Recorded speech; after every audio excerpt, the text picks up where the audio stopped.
yang paling menjaga kehormatan dan paling kuat memegang simpul-simpul syariat Islam selama ini adalah Makkah, Madinah, Arab Saudi. Lihat Arab Saudi sekarang, bagaimana menurut tuan-tuan yang mulia Arab Saudi sekarang? Tidak ada dunia yang tidak tahu Arab Saudi sejak 3 tahun yang lalu resmi menjadi negara liberal, betul tidak? Resmi menjadi negara sekuler oleh Muhammad bin Salman. Ratusan bioskop dibuka dengan resmi standar internasional. Setiap acara apa saja pasti menggelar acara konser-konser musik yang menghadirkan penyanyi-penyanyi wanita setengah telanjang. Bahkan kemarin dari India didatangkan penyanyi-penyanyi India, penari-penari India yang kita tahu kualitas pakaian mereka seperti babi hutan.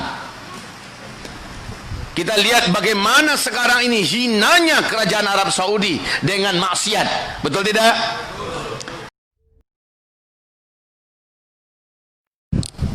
Alamin, wassalatu wassalamu ala hadha an-nabiyil karim wa ala alihi wa sahbihi ajma'in wa man tabi'ahu bi ihsanin ila yaumiddin. Qala Allah subhanahu wa ta'ala, ya ayyuhalladzina amanu ittaqullah wa qulu qawlan sadida yuslih lakum a'malakum wa yaghfir lakum dhunubakum. ومن يطع الله ورسوله فقال النبي صلى الله عليه وسلم إنما الأعمال بالنيات وإنما لكل امرئ ما نوى فمن كانت هجرته لدنيا يصيبها أو امرأة ينكحها فهجرته إلى ما هاجر إليه أما بعد. Masyiral muslimin, ikhwati wa akhwati arsyadani wa yakumullah. Segala pujian dan segala sanjungan hanyalah untuk yang kita sembah, Ilahul Wahidul Ahad, Allah Rabbun Azza wa Jal. Apapun ujian yang hari ini Allah berikan kepada kita, sesungguhnya nikmatnya tetaplah jauh lebih banyak, tak terhitung, tak terhingga. Maka kita ucapkan alhamdulillah, bini'matihi tatimmus salihah. Kemudian salawat dan juga salam sama-sama kita hadiahkan buat kekasih Allah dan juga kekasih kita. Dialah asyraful anbiya wal mursalin, Sayyidina Muhammad sallallahu alaihi wasallam. Ikhwati wa akhwati arsyadani wa iyyakumullah. Kita ingin menyelesaikan beberapa masalah yang selama ini agak sedikit kabur berkaitan dengan akhir zaman. Pembahasan kita awali dengan hadis sahih diriwayatkan oleh Imam Ahmad. Hadis ini dinyatakan kesahihannya oleh pakar dan ulama hadis dunia, Imam Ahmad Asy-Syakir. Kemudian hadis ini sangat terkenal apalagi di masa-masa sekarang, dan sangat banyak manusia yang antusias menyambut wujud daripada hadis ini di akhir zaman. Apa kata Rasulullah sallallahu alaihi wasallam? Takunun nubuwah fiikum ma sya'allah an takun. Thumma yarfa'uha Allah idza syaa ayarfa'aha. Thumma takunu khilafatan ala minhajin nubuwah fatakunu ma syaa Allah an takun. Thumma yarfa'uha idza syaa yarfa'aha. Thumma takunu mulukan 'adudah atau mulkan 'addan fatakunu ma syaa Allah an takun. Thumma yarfa'uha idza syaa yarfa'aha.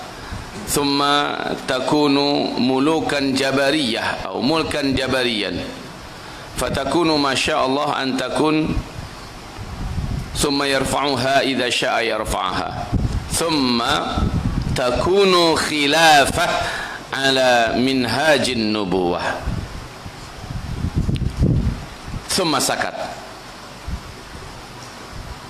Hadis ini artinya adalah sejak kalian ini diutus, sampai kepada kalian semua diwafatkan oleh Allah Subhanahu wa taala serentak di muka bumi ini, kalian akan menjalani 5 fase sejarah. Fase yang pertama, fase an-nubuwah. Ini fase yang pertama.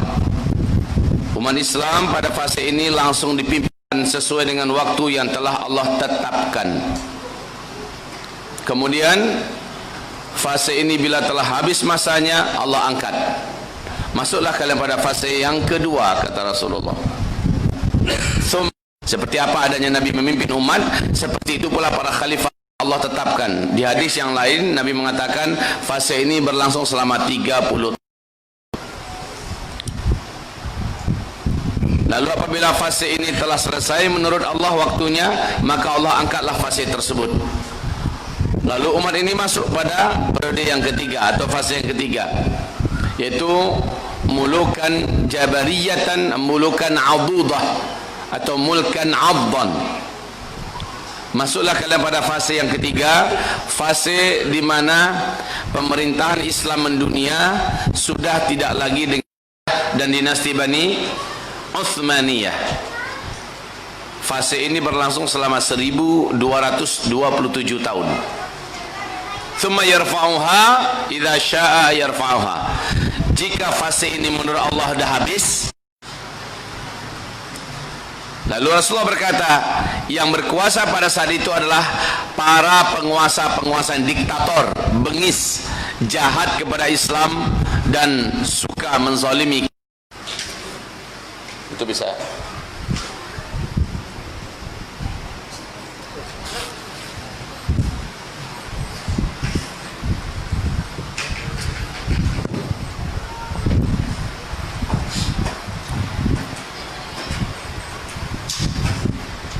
Ada berapa fase kita tadi? 5 fase, ya. Saya di usia 40 tahun menjadi nabi dan rasul penutup. Finishnya yaitu fase kelima. Finish ini seluruh Islam berakhir. Umat Nabi Muhammad seluruhnya Allah serentak wafatkan. Itu dalam kejadian tanda besar kiamat yang ke-7. Nanti dalam peristiwa tanda besar kiamat yang ke-7, angin lembut berbau wangi kesturi. Angin lembut sejuk, dan angin ini wanginya wangi kesturi. Angin ini nanti bertiup dari daerah timur, kata Rasulullah. Di hadis yang lain dari negeri Yaman. Kalau Nabi posisinya waktu itu di Madinah, maka timur memang adalah Yaman. Angin lembut ini bukan angin sembarangan. Ini adalah angin tanda besar kiamat yang ke-7. Dengan cepat angin ini membungkus bumi. Ternyata ini bukan angin biasa. Siapapun ada orang Islam yang punya iman di dadanya di muka bumi ini, sekalipun imannya hanya seujung kuku, dan orang tersebut berada di gunung, berada di gua, berada di lembah, berada di pulau, berada di berbagai penjuru bumi, angin ini akan sampai kepadanya. Ketika dia tersentuh oleh angin tersebut, terhirup olehnya angin itu, saat itu dan di tempat itu juga orang Islam yang ada iman ini serentak meninggal dunia. Serentak di tempat itu dia langsung meninggal dunia. Tidak tersisa satupun di bumi ini orang Islam. Maka kata Rasulullah, yang melanjutkan hidup di muka bumi adalah orang-orang yang sama sekali tidak ada iman lagi kepada Allah. Orang-orang yang tidak kenal dengan Allah, mereka yang melanjutkan hidup di muka bumi ini. Jarak antara setelah terjadian tanda besar kiamat yang ke-7 dengan kiamat hanya 2 generasi, 1 atau 2 generasi, kata Rasulullah. Di 1 atau 2 generasi habislah bumi ini, alam semesta ini dalam peristiwa kiamat. Jadi kabar baiknya bagi kita adalah ternyata kita orang-orang Islam yang ada iman takkan pernah menyaksikan kiamat besar, kehancuran alam semesta itu. Ini kabar baik buat kita. Alhamdulillah. Tentu saja ada menimbulkan sedikit pertanyaan, tapi menurut saya ini nggak usah ditanya. Ustadz, kalau semua kita mati serentak, Ustadz, lalu siapa yang memandikan kita? Siapa yang mengapani kita? Siapa yang menguburkan kita? Saran saya nggak usah dipikirlah. Udah mati-mati aja gitu. Ya, yang kita bersantai-santai, bersenang-senang di dalam taman-taman surga sambil menunggu terompet kiamat ditiup oleh malaikat Israfil. Masalah jasad kita mau digoreng oleh orang yang hidup, mau disupnya, lemparkan ke laut, itu terserah mereka. Ya. Baik, di sini berakhir. Makanya saya bahasakan ini dengan istilah finish. Nah, dari start ke finish ini,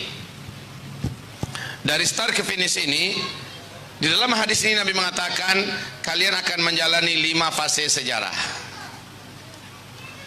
Fase yang pertama, umat Islam langsung dipimpin oleh Nabi besar Muhammad sallallahu alaihi wasallam selama 23 tahun. Nah, ini dibagi dua juga ini, 2 periode. Periode Mekah, beliau sebagai Nabi dan Rasul di Mekah ya selama 13 tahun. Nanti setelah beliau hijrah, ini garis hijrah ini, baru beliau lanjutkan 10 tahun di Madinah, meninggal di Madinah. Meninggalnya Nabi Muhammad berakhirlah fase yang pertama. Lalu setelah itu kalian masuk pada fase yang kedua, kata Rasulullah sallallahu alaihi wasallam. Fase kedua ini umat Islam dipimpin oleh sahabat-sahabat Nabi sallallahu alaihi wasallam. Mereka memimpin dengan metode kenabian. Sistem yang mereka pakai adalah sistem kekhilafahan. Dan fase ini selama 30 tahun. 30 tahun. Tolong sebutkan nama para khalifahnya. Abu Bakar, Umar, Utsman, Ali, habis. Hasan bin Ali. Kalau hanya sebatas Ali, maka meninggalnya Ali bin Abi Thalib baru 29 tahun 6 bulan. Sementara Rasulullah mengatakan 30 tahun. Ya, 30 tahun. Maka jawabannya adalah terjawab sudah.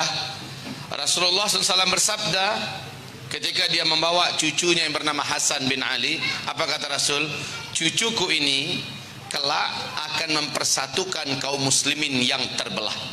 Dialah yang akan menyatukan umat Islam yang terpecah. Ketika Khalifah Ali bin Abi Thalib meninggal dunia, para ulama dari kalangan sahabat Muhajirin dan Ansar bermusyawarah dan sepakat jatuh pilihan mereka untuk dinaubatkan sebagai khalifah berikutnya adalah Hasan bin Ali. Maka Hasan pun dibaiat. Tapi ternyata Hasan bin Ali, figur yang sangat luas ilmunya ini, orang yang sangat tenang, berakhlak mulia seperti kakeknya. Figur Hasan bin Ali ini figur yang suka kedamaian, tidak suka kekisruhan, kegaduhan, sangat benci dengan pertumpahan darah. Dia melihat sudah sangat panjang juga waktunya umat Islam terbelah. Saat itu memang kaum muslimin terbelah dua. Satu belahan pusatnya di Madinah Al-Munawwarah dipimpin oleh Ali bin Abi Thalib, ayahnya sebelum itu. Ini adalah blok timur istilahnya. Blok barat umat Islam dipimpin pusatnya di Damaskus, Suriah. Dan itu dipimpin oleh Muawiyah bin Abi Sufyan. Ketika Ali bin Abi Thalib dari Umar bin Khattab dibunuh, Utsman bin Affan dibunuh, ya, ayahnya sendiri Ali bin Abi Thalib dibunuh, maka Hasan berkesimpulan ini wajib dihentikan. Dia terus bermunajat kepada Allah memohon petunjuk. Akhirnya Allah berikan kepadanya kekuatan hati dalam ilham yang berbentuk azam yang kokoh. Lalu azam itu disampaikan kepada para sahabat Muhajirin dan Ansar. Saudara-saudara, demi mendamaikan dan menyatukan kalimat kaum muslimin yang terbelah sebegini lama, saya ingin menjadikan pemerintahan ini hanya satu saja. Seluruh pemerintahan yang ada saya ingin jadikan satu saja, yaitu saya akan serahkan tampuk khilafah ini kepada sahabat Nabi yang senior, yakni Muawiyah bin Abi Sufyan yang ada di Damaskus, Suriah. Terjadilah dialog. Akhirnya sepakat untuk mendukung tekadnya Hasan bin Ali sebagai khalifah. agar disatukan kalimat kaum muslimin dengan cara yang diusulkan ini. Inilah dia Hasan bin Ali, orang yang tidak menginginkan kepemimpinan. Dan Masya Allah ya, coba lihat nanti darah yang ada pada Hasan bin Ali ini yang mengalir nanti kepada cucu cicitnya di belakang hari, yang kelak akan menjadi Imam Al-Mahdi. Imam Al-Mahdi juga tidak mau, sama dengan atuknya, atuk moyangnya, yaitu Hasan bin Ali. Akhirnya Hasan bin Ali resmi menyerahkan kekhalifahan kepada Muawiyah bin Abi Sufyan. Dan itu tepat di bulan ke-6 beliau menjabat sebagai Khalifatul Muslimin. Sejak hari itu resmi sudah kekhalifahan hanya dipimpin oleh satu saja pemimpin tertinggi, yaitu Muawiyah bin Abi Sufyan yang berpusat di Damaskus, Suriah. Abu Sufyan tidak mau pindah ke Madinah, tetap tampuk kekuasaan dilanjutkan di Damaskus, Suriah. Oke, genap 30 tahun. Tapi Muawiyah bin Abi Sufyan bertekad, beliau ingin mengganti sistem khilafah dengan sistem kerajaan. Kalau sistem khilafah, siapa pemimpin itu dipilih oleh para ulama ahlul halli wal aqdi. Sementara kalau sistem kerajaan, pemimpin langsung mewarisi kerajaannya, kekuasaannya kepada ahli warisnya, ya. Itu sistem kerajaan. Banyak pertimbangan Muawiyah bin Abi Sufyan, dan sejak itu Muawiyah bin Abi Sufyan dialah yang memulai sistem kerajaan. Masya Allah ya, uniknya Nabi telah menyampaikan ini terlebih dahulu, bahwa nanti 30 tahun kalian baru masuk fase ketiga. Fase ketiga ini Islam tetap memiliki satu pemimpin. Pemimpin itu tetap dinamakan khalifah, tetapi sistemnya saat itu adalah sistem kerajaan, kata Rasulullah. Masya Allah, tepat benar-benar terjadi. Muawiyah mewujudkan ini, ya. Dan ini ternyata sangat lama masanya. Masanya selama 1227 tahun. Oke, 1227 tahun. Di dalamnya ada 3 dinasti. Dinasti Bani Amawiyah seperti ini. Kemudian dinasti Bani Abbasiyah, dan terakhir dinasti Bani Utsmaniyah, dan ini pusatnya di Turki. Ini berakhir juga, yaitu dengan runtuhnya Khilafah Islamiyah Al-Utsmaniyah di Turki. Maka pada tanggal berapa? 3 Maret tahun 1924 berakhirlah fase kerajaan-kerajaan Islam yang menggigit.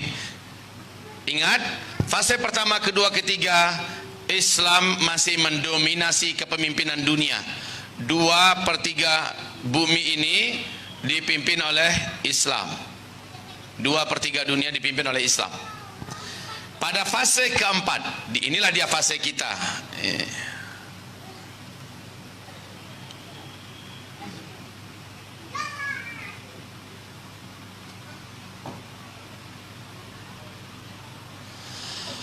Pada fase keempat, Rasul bersabda, inilah fase terberat.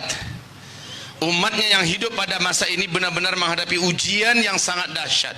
Inilah dia fase mulkan jabarian, fase para pemimpin-pemimpin yang berkuasa di muka bumi, khususnya yang memimpin negeri-negeri yang mayoritas umat Islam adalah penguasa-penguasa yang jahil tentang Islam, benci kepada Islam, dan menzalimi kaum muslimin.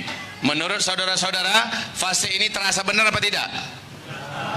Di seluruh dunia, lihat, perhatikan bagaimana Islam pemimpin yang sedang memimpin. Dan juga Islam pada masa ini, kaum muslimin disakiti dan dizalimi di mana-mana.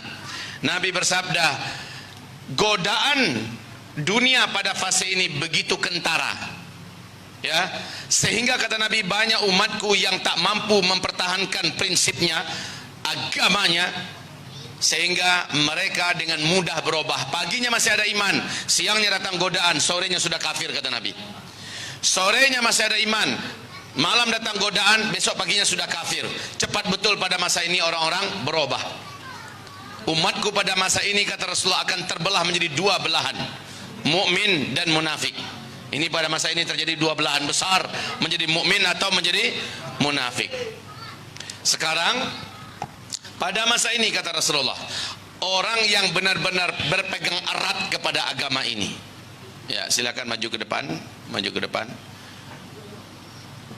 Biar siapapun yang masuk memiliki ruangan itu.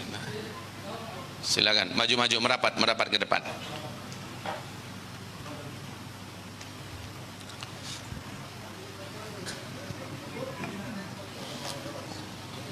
Silakan merapat dulu.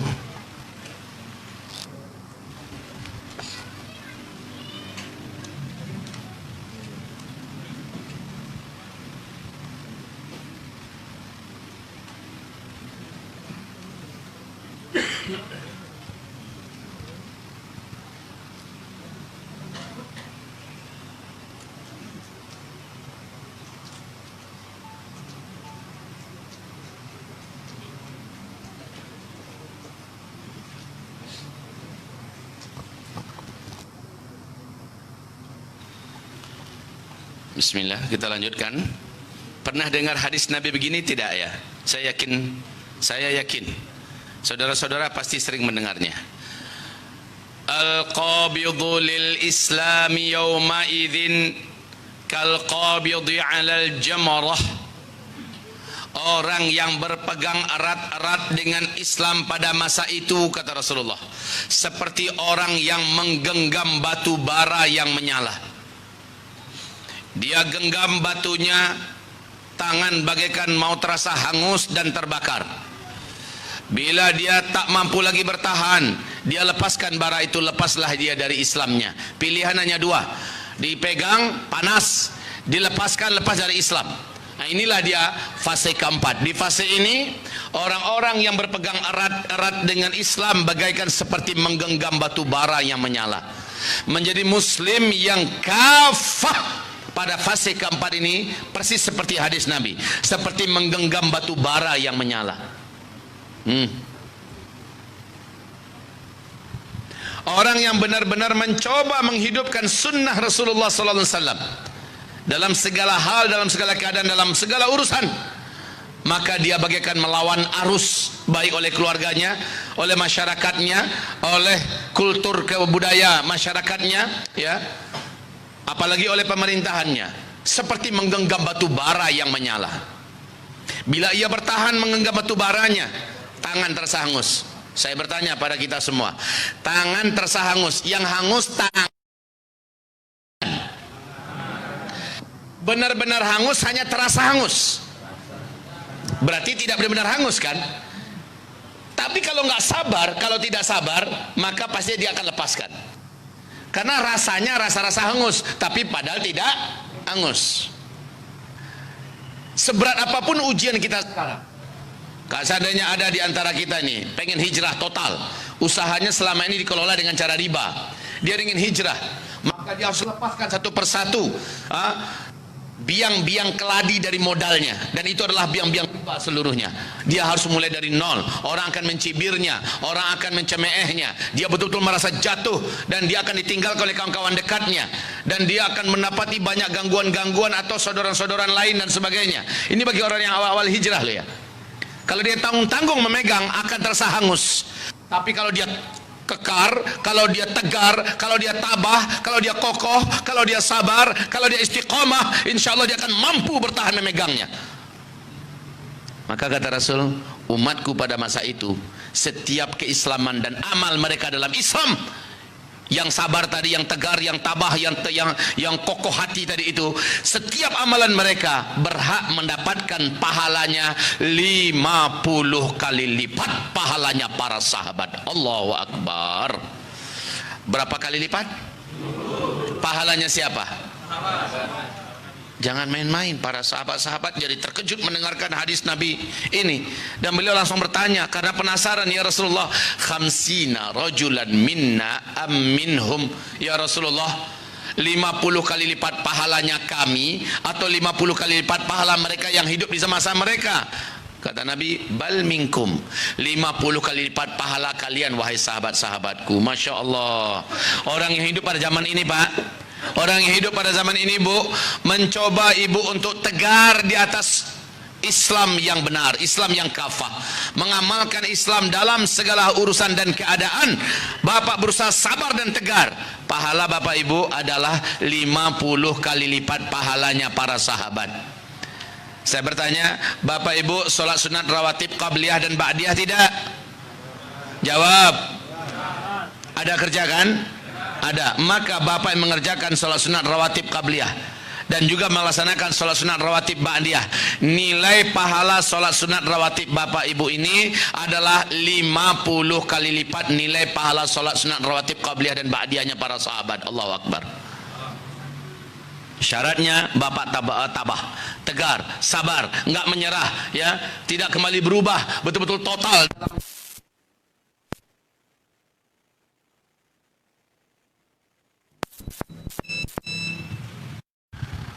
Bapak duha tidak? Ada yang duha ya? Nilai duha kita 50 kali lipat pahala duhanya para sahabat. Kita tahajud tidak? Jika ada yang tahajud di antara kita, nilai tahajud kita 50 kali lipat tahajudnya para sahabat. Allahu Akbar. Kenapa Nabi mengatakan demikian? Karena beratnya ujian yang kita hadapi di fase kita ini, fase keempat. Tapi syaratnya tegar, syaratnya benar-benar tulus untuk total hijrah, syaratnya benar-benar pengen menjadi muslim yang kafah dan tidak peduli dengan cacian orang yang mencaci, tidak peduli dengan cibiran orang yang mencibir, bahkan intimidasi, tekanan, mau dikatakan radikalkah, mau dikatakan teroriskah, mau dikatakan fundamentaliskah, mau dikatakan apa saja, terserah. Yang saya sembah Allah bukan kalian, yang saya cari wajahnya wajah Allah bukan wajah kalian, yang saya tuju adalah surganya Allah bukan kesenangan dari kalian, yang saya harapkan adalah cintanya Allah bukan sayang dan cinta kalian. Tak peduli saya, kalian senang, kalian tidak suka, kalian benci, kalian apa, tak peduli bagi saya, bukan itu yang saya tuju. Maka dia tetap makin lama dia semakin tegar, kokoh, mantap menjadi muslim, muslimah kafah. Ya, ini di fase keempat ya, berat. Kenapa? Sekali lagi, di fase keempat ini segala kejahatan mendominasi. Ini fase Islam sedang tidak memimpin dunia, fase keempat. Maka tidak ada khilafah Islamiyah pada fase keempat ini. Khilafah Islamiyah ala minhajin nubuwah bukan di fase keempat. Pernah bulan September 2014 diumumkan telah muncul khilafah Islamiyah di Irak oleh Abu Bakar al-Baghdadi yang disebut dengan ISIS. Ya, ditolak oleh seluruh ulama-ulama seluruh dunia, ulama-ulama yang lurus dari berbagai negara di penjuru muka bumi menolak khilafah Islamiyah, klaiman sepihak dari pihaknya Abu Bakar al-Baghdadi ini, karena memang ini bukanlah fase khilafah Islamiyah, ini adalah fase mulkan jabarian. Agar dipahami ini, siapa tahu di antara kita ada yang simpatisan ISIS. Ya, agar dipahami ini bukan fase khilafah, ini adalah fase mulkan jabarian. Fase ini tidak lama ternyata. Fase ini nanti akan berujung dengan munculnya 4 tanda besar kiamat pertama. Tanda kiamat besar itu ada berapa? Ada berapa tanda besar kiamat? Ada 10. Ternyata kalau udah ngeliat gambar begitu, kita hanya diizinkan Allah menyaksikan sampai tanda besar kiamat yang ke-7 saja. Nanti tanda besar kiamat yang ke-8, 9, 10 kita tidak akan pernah menyaksikannya. Alhamdulillah. Tanda besar kiamat yang kelak hanya sampai ke tanda besar kiamat yang ke-7. Nabi mengatakan tanda besar kiamat itu ada 10. Sebelum kiamat ada 10-nya dulu. Di hadis yang lain, ini uniknya Masya Allah, Nabi mengatakan kiamat itu terjadi ada 10 bukaan. Jika telah keluar tanda-tanda yang 10 ini, barulah kiamat terjadi. Besar untuk peristiwa melahirkan, maka akan terjadi 10 bukaan terlebih dahulu. Rasulullah membahasakan itu kalimat. Rasulullah itu SPOG apa enggak ya? Rasulullah itu spesialis atau bidan apa tidak? Kok tahu Rasul? Jawabannya, dia adalah Rasulullah Semua yang ada pada beliau, semua yang dikatakannya adalah informasi dari Allah. Wa ma yantiqu 'anil hawa in huwa illa wahyu yuha. Semua yang dikatakannya, seluruh yang dikatakannya adalah wahyu yang telah diwahyukan Allah kepadanya. Maka Nabi berkata, sebelum orang melahirkan, wanita melahirkan, akan terjadi 10 bukaan terlebih dahulu. Seperti itulah kiamat. Sebelum kiamat akan terjadi 10 tanda besar kiamat. Nah, tanya pada ibu-ibu yang sudah spesialis melahirkan. Tanya pada istri kita masing-masing. Kalau bukaan itu terjadi, alhamdulillah anak saya 18, Pak. Alhamdulillah. Hanya 3 anak yang saya tidak dampingi dari nol. Itu karena saya di luar negeri. Selebihnya saya dampingi dari A sampai Z. Ya, saya ikut dalam banyak hal. Ya, saya tahu bagaimana bukaan yang pertama dengan kedua. Jarak dari bukaan kedua dengan bukaan ketiga, bukaan ketiga dengan bukaan keempat, makin ke atas makin dekat-dekat jaraknya. Ya, baik. Peristiwa 10 tanda besar kiamat itu juga mirip demikian. Nabi berkata, harazatun manzumatun. 10 tanda besar kiamat itu seperti 10 butir-butir marjan, ya. Seperti 10 butir-butir marjan. Satu butir marjan ada berlubang di bawahnya, tembus sampai ke atas, dapat dimasukkan seutas tali. Maka satu butir marjan dengan butir marjan yang kedua di atasnya terhubung oleh tali di tengah-tengahnya. Butir marjan yang ketiga, keempat, kelima, demikianlah seterusnya, seperti butiran-butiran tasbih yang terhubung oleh tali di tengah-tengahnya. Tapi bagian bawah, kata Rasulullah, dikasih simpul. Kalau udah dikasih simpul gimana? Jatuh enggak butiran tadi? Tidak, tertahan oleh simpul tadi. Lalu Rasul mengatakan, iyyuqta'u silk.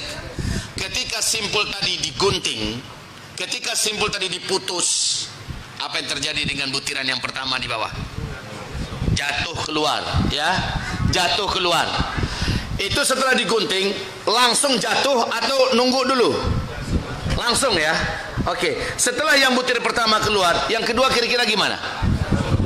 Jarak yang pertama dengan yang kedua ini pakai lama atau cepat?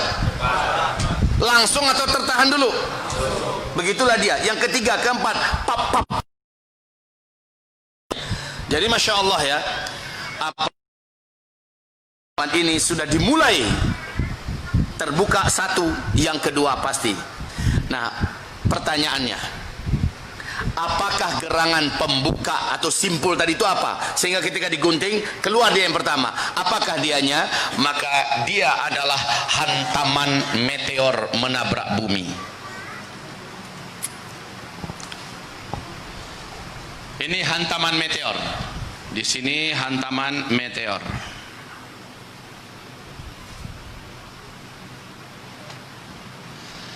Akibat hantaman meteor, seperti kata Ibnu Abbas, dengan sanad yang jaid dari Ibnu Jarir, Ibnu Abbas berkata, saudara-saudara, malam tadi saya tidak bisa tidur.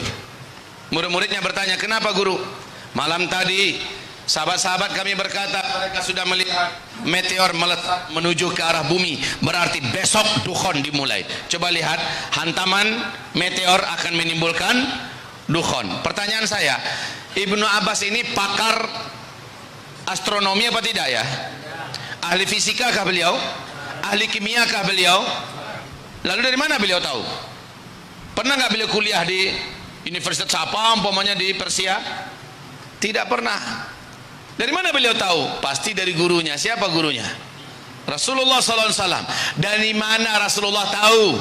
Jawabannya sekali lagi dari Rabbul Alamin, ya.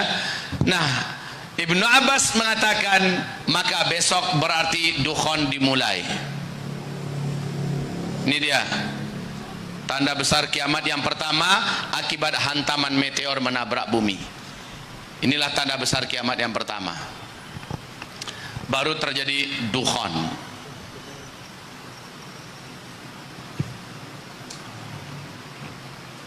Dukhon ini adalah kabut debu yang teramat sangat tebal. Dia adalah partikel-partikel bumi akibat ledakan meteor menghantam daratan bumi, sehingga partikel-partikel ini membumbung ke udara. Besarnya ledakan itu menyebabkan partikel-partikel tadi membungkus seluruh bumi. Dan meteor yang jatuh tadi, ketika dia bergesekan ekstrim dengan atmosfer bumi kita, menimbulkan asap yang teramat sangat tebal berlapis-lapis. Wa ayyarau kisfam minas sama'i saqita yaqulu sahabun markab. Ketika mereka melihat ada potongan benda langit menghantam atmosfer bumi, maka akan menimbulkan asap yang menggumpal-gumpal seperti awan yang tumpang tindih. Lalu mereka berkata, itu adalah awan yang bertumpang tindih. Terjadi hantaman yang menimbulkan debu yang teramat sangat tebal bersatu dengan asap tadi. Itu yang disebut dengan dukhon, dan ini panas sekali, ya, panas. Panasnya hanya sehari, dua hari kedua sudah mulai berkurang, tapi hari pertama itu menyiksa siapapun di muka bumi ini. Yang diberikan oleh Allah jaminan keselamatan hanyalah orang Islam yang kafah Islamnya, yang sudah teruji di sini, lulus ujian. Mukmin yang kuat imannya, yang amal solehnya banyak, ketika hantaman meteor dialah yang dijaga oleh Allah. Tapi yang lain, kata Rasulullah sallallahu alaihi wasallam, yang lain, umatku yang munafik, umatku yang fasik, yang ahli maksiat, yang banyak buat dosa, minim amal soleh, apalagi orang kafir, apalagi para zalimin, para mujrimin, apalagi Yahudi dan Nasara dan sebagainya, mereka semua tersiksa. Fartaqib yauman, ya, fartaqib yauman, maka tunggulah oleh kalian hari datangnya langit dengan dukhonun mubin, ya. Pada itu dia adalah azabun alim, dia membawa azab yang sangat pedih. Nabi berkata, akibat dukhon ini, selain orang Islam yang taat, selain orang mukmin yang haqqan, selain itu kulit mereka akan melepuh seperti masuk dalam oven. Udah pernah coba masuk dalam oven belum? Nggak usah, jangan cari gara-gara, gunanya nggak ada.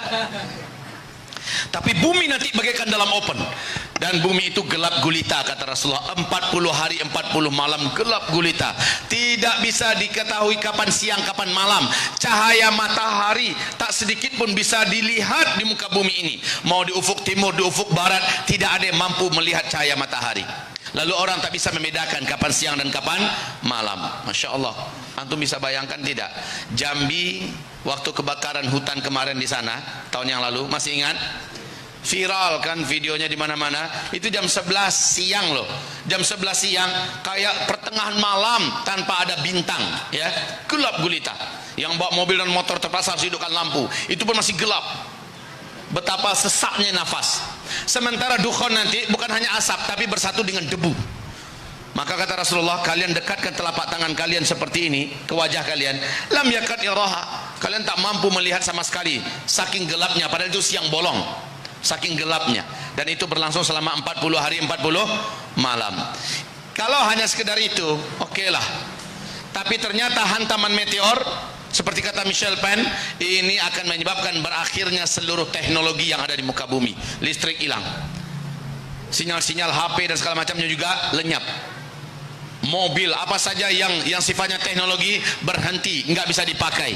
Saya tak mampu bayangkan, Pak, bagaimana orang yang hidup di rumah-rumah ngandalin air yang dari pam. Itu kan menggunakan teknologi. Sementara teknologi berhenti, sumur di rumahnya nggak ada. Yang diandalkan selamanya adalah keran. Saya tak mampu bayangkan bagaimana yang hidup di apartemen lantai 25, lantai 30. Macam mana dia mau turun? Yang di atas mau naik macam mana caranya? Dan bagaimana nasib rumah-rumah sakit yang seluruhnya mengandalkan teknologi dan listrik? Akankah bisa berfungsi setelah ini? Pasti tidak. Saya tak mampu membayangkan yang punya simpanan duit di tabungan bank. Duitnya ada sekian ratus juta, ada yang mungkin sekian miliar, hanya tinggal kenangan masa lalu yang tidak bisa lagi ditarik uangnya. Saya tak mampu bayangkan, Pak, bagaimana kemanjaan kita selama ini bergantung pada kendaraan-kendaraan besi, pesawat yang terbang ke sana kemari. Ketika hantaman meteor, Rasulullah berkata, "Tsumma udtum min haitsu bada'tum wa udtum min haitsu bada'tum wa udtum min haitsu bada'tum." Nanti kalian semua kembali seperti zaman sekarang, kata Nabi. Kalian semua pada masa itu kembali seperti zaman sekarang. Kalian akan perang dengan menggunakan pedang, tombak, panah. Kendaraan kalian pada masa itu kembali kepada kuda. Ya. Ini akibat hantaman meteor. Oke, setelah Dukhon selesai, berapa lama meteor tadi? Dukhon selesai, maka Dukhon meninggalkan permasalahan yang sangat besar di kehidupan bumi ini. Teknologi tidak ada, perubahan iklim yang semakin drastis mengerikan. Tahun yang lalu saja kita merasakan kemarau ekstrim di seluruh Indonesia, seluruh dunia, betul tidak? Bagaimana nasib Kalimantan waktu kemarau tahun yang lalu? Panas yang luar biasa, lama hujan tak turun, air tak ada. Itu saja sudah berat. Sementara pasca Dukhon, orang-orang akan mengalami kelaparan hampir merata di seluruh dunia. Ya Allah ya Rabb, ini Dukhon sangat mengerikan. Siapa yang selamat pada masa Dukhon ini? Tolong dijawab kembali. Hanyalah orang-orang beriman yang imannya hak, imannya benar, amal solehnya banyak. Hanyalah muslim-muslim kafah, mereka lah yang akan selamat. Maka Bu, jangan tanggung-tanggung Bu. Pak, kalau ingin menjadi muslim, menjadilah muslim kafah. Totalkan kehidupan kita menjadi muslim kafah. Jangan tanggung-tanggung. Bila ingin menjadi mukmin, mukmin haqqan, jangan mukmin yang abu-abu. Itu mukmin munafik. Mukmin ahli syubhat. Menjadi mukmin haqqan lah. Hanya mereka lah yang dijaga oleh Allah Subhanahu wa taala di hari-hari huru hara berat di akhir zaman ini. Ibarat Allah yang kami muliakan.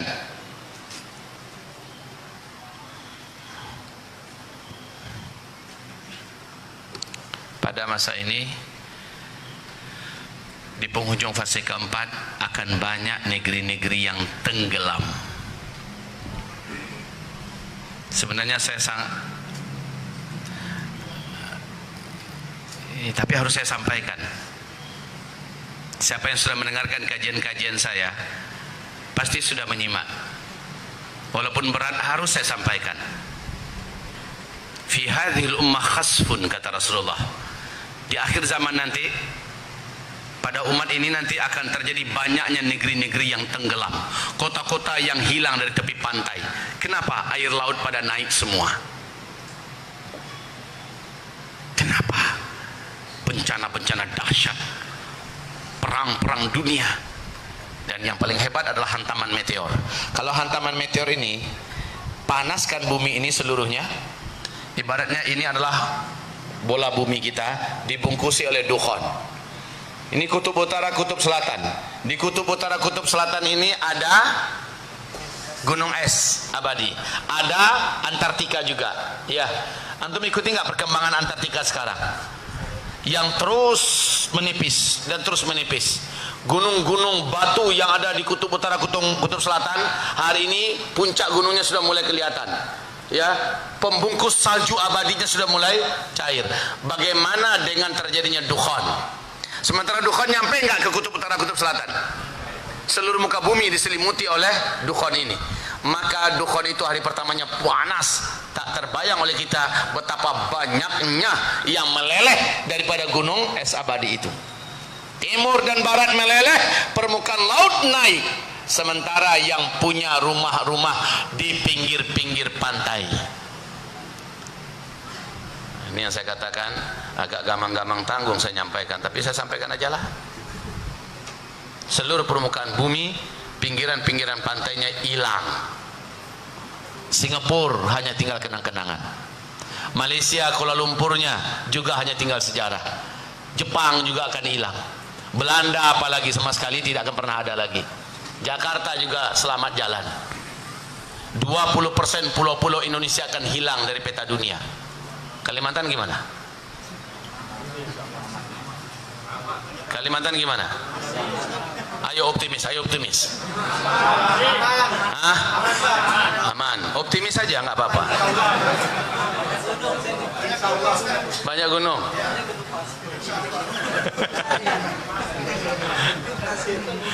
Ada nasib.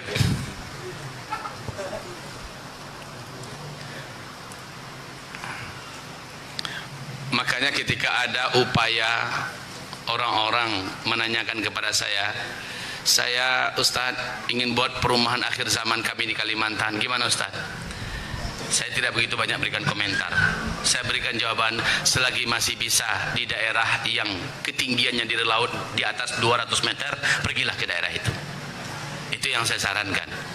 Makanya saya datang kemari, pasti saya nanya terus, berapa ketinggian ini dari laut, berapa ketinggian ini dari laut. Saya selalu nanya, dan masya Allah teman yang saya tanya nggak ada satupun yang tahu. Sampai sekarang saya nggak tahu nih. Dia ada aplikasinya tuh, dengan aplikasi itu kita bisa langsung tahu kita ketinggian kita dari laut berapa. Nah sekarang saya tak tahu, sampai sekarang saya nggak tahu berapa ketinggian Balikpapan ini dari laut, dan lautnya dekat. Kalau saya di atas hotel lantai 7, saya bayang-bayangkan mudah-mudahan yang naik ke atasnya masih selamat ini. Ya, yang naik ke atas hotel. Tapi apa semua orang naik ke hotel? Dalam masa gelap dukhon 40 hari, air naik seluruhnya ke atas rumah, menutupi dan menenggelamkan semua. Kita mau kemana? Nggak mampu melihat apa-apa. Jarak 4 meter saja, senter dihidupkan senternya, anggaplah senternya bisa aktif, hidup, paling-paling hanya 1 jengkal jarak tembaknya cahaya senter itu. Kenapa? Saking tebalnya partikel-partikel debu yang ada di permukaan udara kita, dan disitulah nafas akan menjadi sangat susah sekali. Ya Allah, sekali lagi, hanya orang beriman yang punya banyak amal soleh yang diberi oleh Allah keistimewaan pada masa itu, kata Rasulullah. Orang beriman yang taat, yang bertakwa, mereka hanya seperti terserang flu dan demam saja. Sementara orang Islam ahli dosa, orang Islam minim amal soleh, orang Islam fasik, apalagi orang Islam munafik, mereka seperti orang kafir tersiksanya. Dari lubang hidung mereka mengeluarkan asap. Karena yang diisap asap, yang keluar juga asap. Sekarang orang udah mulai melakukan itu. Diisap, keluar asap. Ilustrasi ringan saja, orang yang merokok, yang diisap asap, yang keluar apa? Nggak mungkin diisap asap lalu keluar bening. Maka dukhon nanti seluruh orang kafir, orang munafik, orang musyrik, orang fasik akan menghisap dukhon. Yang keluar juga adalah mula-mula saya bingung mikirkan, dari mulutnya keluar asap, kata Rasulullah, dari lubang hidungnya keluar asap, dan yang ada tambahan lagi dari hadis Rasulullah juga, dari lubang duburnya mengeluarkan asap. Dari lubang dubur, betapa penuhnya ruang dadanya, perutnya, lambungnya, seluruhnya dengan asap. Kentut pun berasap di waktu dukhon itu. Setelah dukhon baru semua teknologi sudah tidak ada. Kita lapar, coba pergi ke ATM udah nggak berfungsi. Pergi ke bank tutup semuanya. Ayo, saran saya pada Bapak Ibu dari sekarang, wahai saudaraku yang saya cintai, kalau punya sedikit tabungan, berapapun tabungan itu, karena Nabi menjamin nanti pada masa itu kalian semua akan kembali kepada emas. Sekarang saja geliat dunia sudah mulai akan meninggalkan uang kertas. Mereka sudah mulai mengajak untuk kembali kepada uang sebenarnya, yaitu emas, dinar, dirham. Sudah mulai ajakan-ajakan kuat dari berbagai negara untuk kembali kepada dinar, karena seluruh mata uang dunia terancam sekarang ini, baik yuannya, USA-nya, USD-nya, ataupun euronya dan sebagainya, terancam sekarang seluruh mata-mata uang yang ada. Saudara-saudaraku, saat itu kita punya tabungan. Bu, kalau ada duit sedikit tabungan ibu, belilah emas.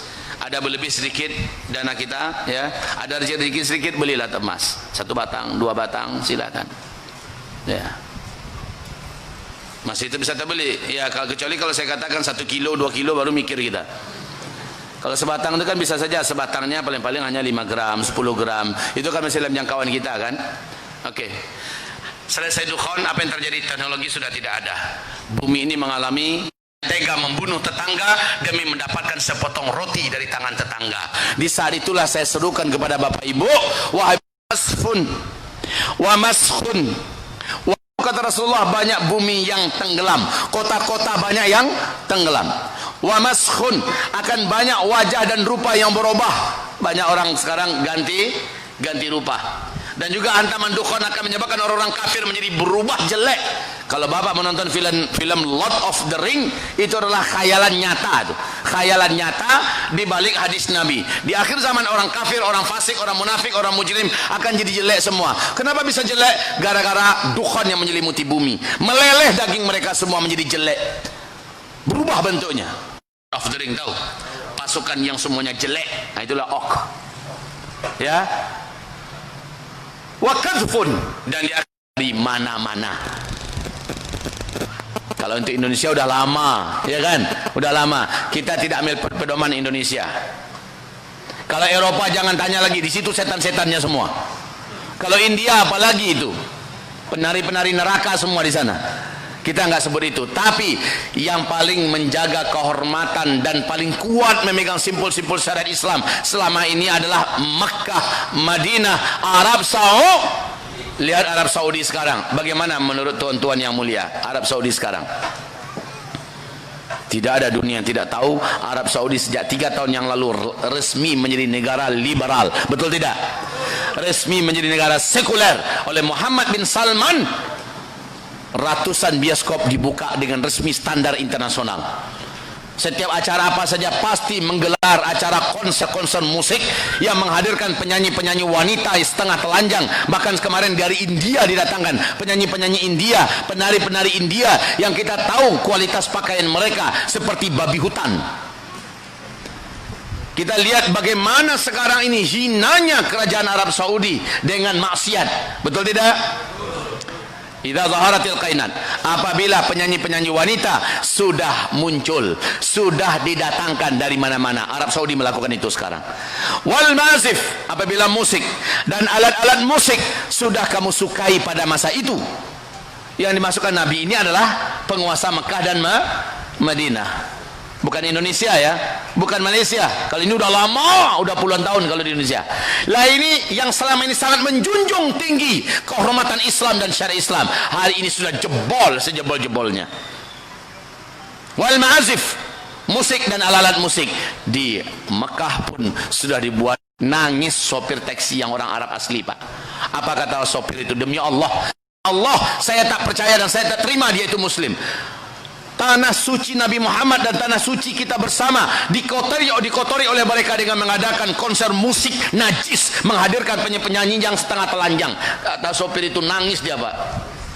Tak terima, saya diam saja.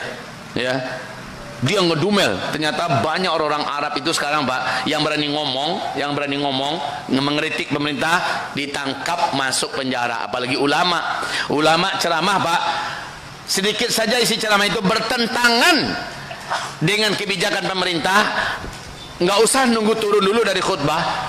Sambil sedang khutbah itu, Pak, datang polisi langsung cekek ya, kayak maling perampok ya, lalu diseret keluar di depan jamaah. Dan ini nggak ada malunya lagi menangkapin para ulama di sana sekarang.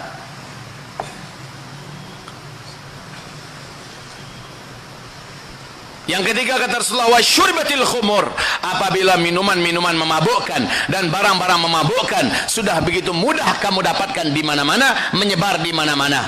Kalau Indonesia, Malaysia, Thailand semuanya ini udah lama, tapi yang jadi barometer kita adalah Mekah, Madinah. Sekarang coba lihat di YouTube, santai saja MBS ini tos-tosan khamar, Pak.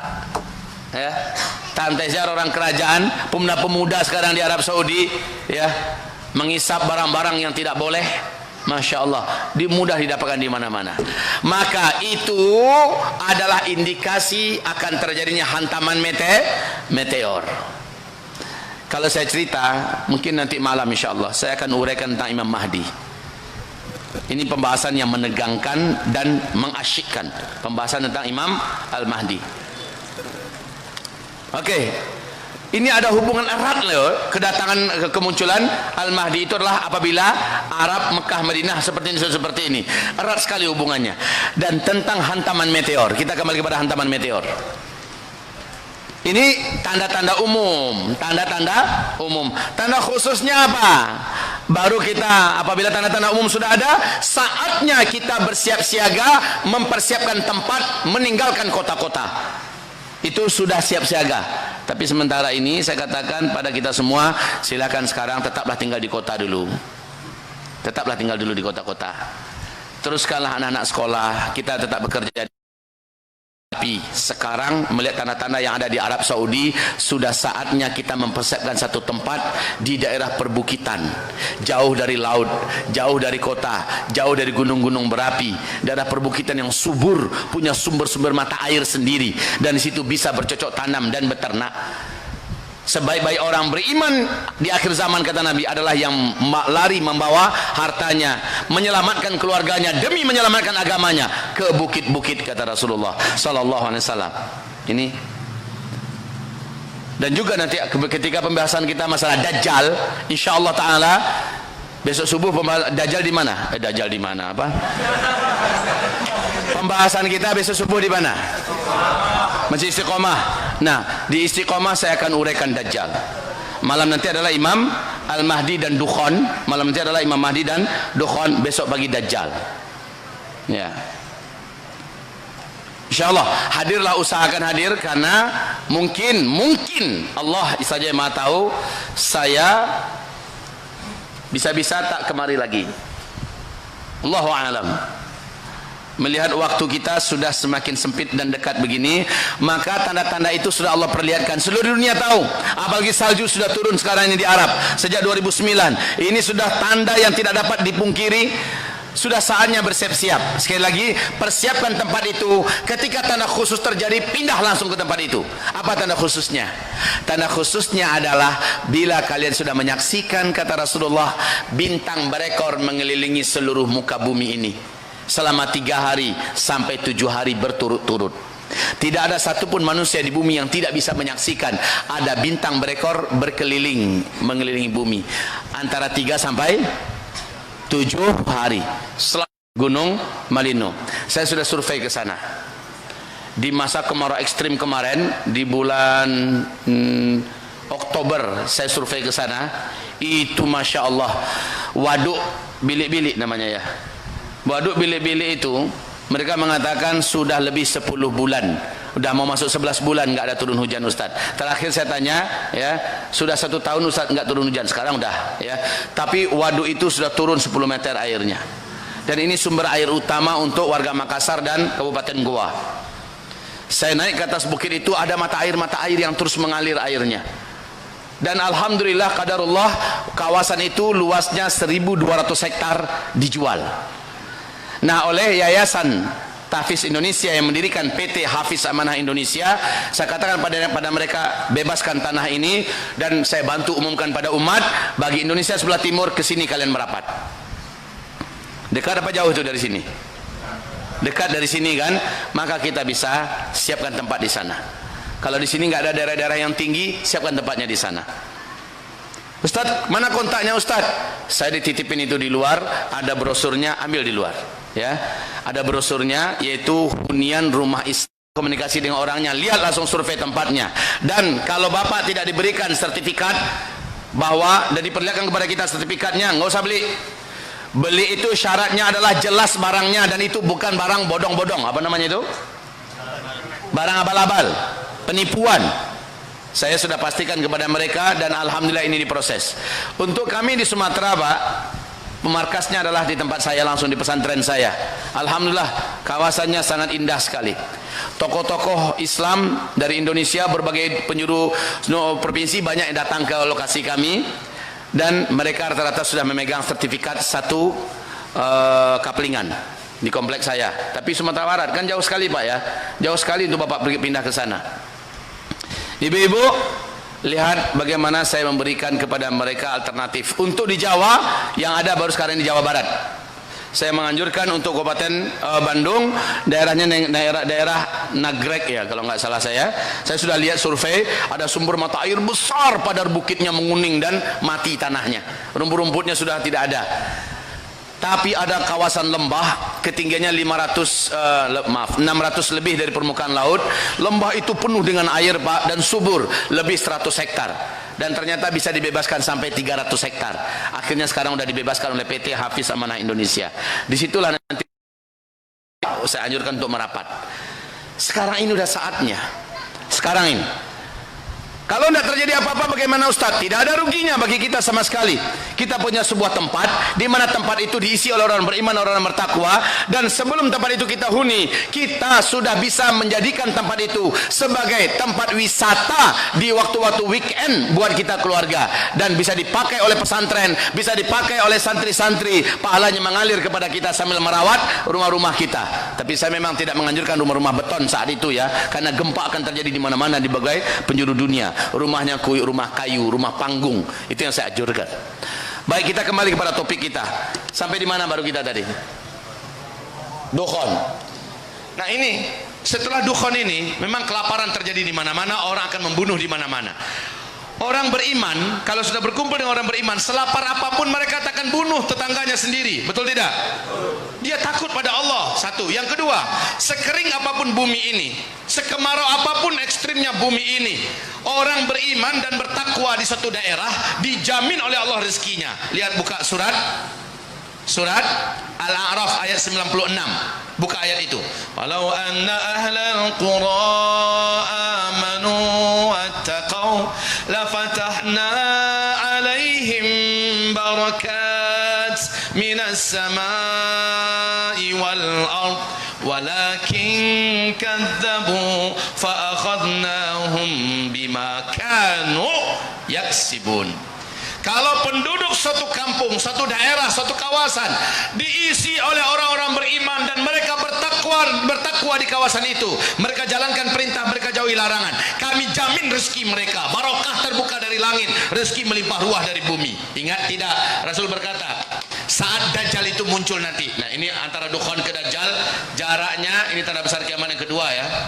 Jarak waktunya paling lama hanya 2 tahun. Dajjal. Nabi berkata, saat Dajjal nanti keluar, bumi kering kerontang, orang-orang kelaparan di mana-mana, orang-orang mulai putus asa hidup, dan Dajjal datang membawa gunungan makanan. Tidak ada satupun negeri di muka bumi ini, tidak ada satu kota pun yang tidak dimasuki oleh Dajjal. Besok subuh kajian kita ini tentang masalah Dajjal. Nabi berkata, Dajjal mengatraksikan kemampuan ketuhanannya, dan Dajjal membawa gunungan makanan yang menyebabkan manusia sujud menyembah Dajjal. Tapi kata Rasulullah, Dajjal akan mendatangi kampung-kampung yang tidak mau datang kepadanya. Dan ketika dia mendatangi kampung-kampung itu, ternyata kampung itu subur, sungainya berisi air, mengalir, dan tanahnya subur, rezekinya melimpah ruah. Dajjal menawarkan diri sebagai Tuhan untuk disembah. Orang-orang yang di dalam itu, orang beriman dan bertakwa, menolak untuk menyembah Dajjal. Dajjal marah, Dajjal sangat murka karena kampung itu seluruh isinya menolak Dajjal, dan dia pun pergi dengan kemarahan dan kutukan. Coba lihat, di tengah-tengah kemaraunya dunia, panasnya dunia, ada kampung-kampung diisi orang-orang beriman dan bertakwa. Ini inspirasi saya. Berarti kita harus wujudkan perkampungan orang-orang beriman, demi menyelamatkan nyawa, demi menyelamatkan iman, demi menyelamatkan harta, demi menyelamatkan keluarga, demi menyelamatkan kehormatan di akhir zaman. Di puncak-puncak uhuru punya kawasan ini. Begitu loh Pak. Silakan, kalau mau didengar silakan dengarkan dan amalkanlah. Jika tidak mau, terserah. Ustadz, karena beli Ustadz berat bagi kami nggak punya uang. Semoga Allah berikan solusi. Semoga Allah berikan solusi. Yang penting sekarang sudah saatnya kita mempersiapkan itu. Nah, setelah Dajjal itu ternyata mengelilingi bumi tidak lama. Dia hanya 1 tahun 2 bulan 2 minggu, dan Dajjal berakhir di tangan tanda besar kiamat yang ketiga. Allah utus ke muka bumi satu-satunya yang bisa mengakhiri keberadaan Dajjal, ya, dan mengakhiri umur Dajjal yang sudah sangat panjang, ribuan tahun. Siapa dan apa tanda besar kiamat yang ketiga? Allah turunkan Nabi Isa alaihissalam, ya. Nabi Isa adalah tanda besar kiamat yang ketiga. Dajjal mati dibunuh oleh Nabi Isa alaihissalam. Tak lama kemudian, hanya hitungan beberapa bulan setelah itu, tanda besar kiamat, dan ini sekaligus menjadi penutup fase keempat. Tanda besar kiamat yang keempat yaitu Allah lepas bebaskan Ya'juj dan Ma'juj. Ini Allah ceritakan dalam Al-Quran surah Al-Kahfi ayat 96. Ya'juj dan Ma'juj. Ini juga manusia. Ini manusia. Imam Mahdi di mana Ustaz? Imam Mahdi itu di sini. Imam Mahdi itu di sini. Al-Mahdi. Imam Mahdi tidak terhitung tanda besar kiamat, tetapi dia adalah ujung atau akhir daripada tanda kecil kiamat yang menghubungkan langsung dengan tanda besar kiamat. Imam Mahdi itu di sini. Kemungkinan kecil dia muncul sebelum dukhan ada, tetapi saya lebih banyak meyakini karena Nabi berkata, ketika Al-Mahdi nanti muncul memimpin kalian, kalian sudah berperang di belakang Al-Mahdi menggunakan pedang, tombak, panah. Lah, pedang, tombak, panah itu baru dipakai ketika teknologi punah. Teknologi punah kapan? Saat hantaman meteor. Nah, inilah yang menjadikan saya meyakini Al-Mahdi munculnya setelah hantaman meteor menabrak bumi. Begitu ya? Oke. Sekarang Ya'juj dan Ma'juj, doa Nabi Isa lah yang menghabisi Ya'juj dan Ma'juj. Singkatnya, Ya'juj Ma'juj ini bersih dari bumi ini. Akhirnya kita selamat dari Ya'juj dan Ma'juj. Akhirnya kita masuk ke masa-masa aman. Jika sebelumnya bumi ini dipenuhi dengan bencana-bencana alam besar yang mengerikan, gunung-gunung meletus, gempa-gempa dahsyat di mana-mana, tsunami terjadi di mana-mana, tenggelam di mana-mana, kemarau ekstrim, kelaparan di mana-mana, peperangan, pertempuran dan segala yang jahat-jahat terjadi pada masa ini. Puncaknya adalah Dajjal keluar, ya, berakhir dengan Ya'juj dan Ma'juj dihabisi oleh Allah. Barulah bumi masuk pada masa yang teraman. Nah, ini disebut dengan masa-masa aman. Masa-masa, saking amannya masa ini, kata Rasulullah, tidak ada satupun perang di muka bumi. Jangankan dua negara, jangankan dua kampung, jangankan dua sekolah, dua orang lelaki pun walaupun beda keyakinan tak akan pernah ada yang kelahi dan cekcok pada fase kelima. Ini fase kelima, ya. Fase kelima adalah Islam kembali memimpin seluruh dunia, dan sistem yang dipakai ketika itulah kembali kepada sistem khilafah rasyidah ala minhajin nubuwah. Allahu Akbar. Fase kelima ini Allah sebutkan juga dalam Al-Quran, surat An-Nur. Surat keberapa surat An-Nur? Surat yang ke-24 ayat yang ke-55.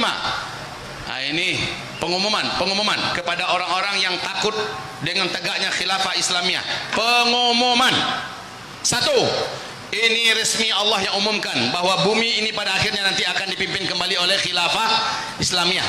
Kedua, khilafah Islamiyah ini juga disebut oleh Rasulullah. Fase pertama, kedua, ketiga, keempat, yang kelima, khilafah Islamiyah akan kembali tegak.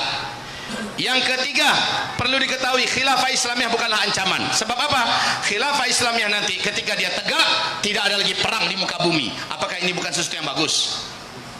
Khilafah Islamiyah tegak, kata Rasulullah, saking barokahnya khilafah Islamiyah ini nanti, kata Rasulullah, tidak ada satupun kejahatan di muka bumi. Orang benar-benar aman. Pada masa ini, kata Rasulullah, wanita bisa musafir seorang diri tanpa muhram dari Hadramaut, tanpa muhram seorang diri jalan kaki. Kenapa jalan kaki? Karena memang teknologi sudah musnah. Ini hadisnya Sahih Bukhari, ya.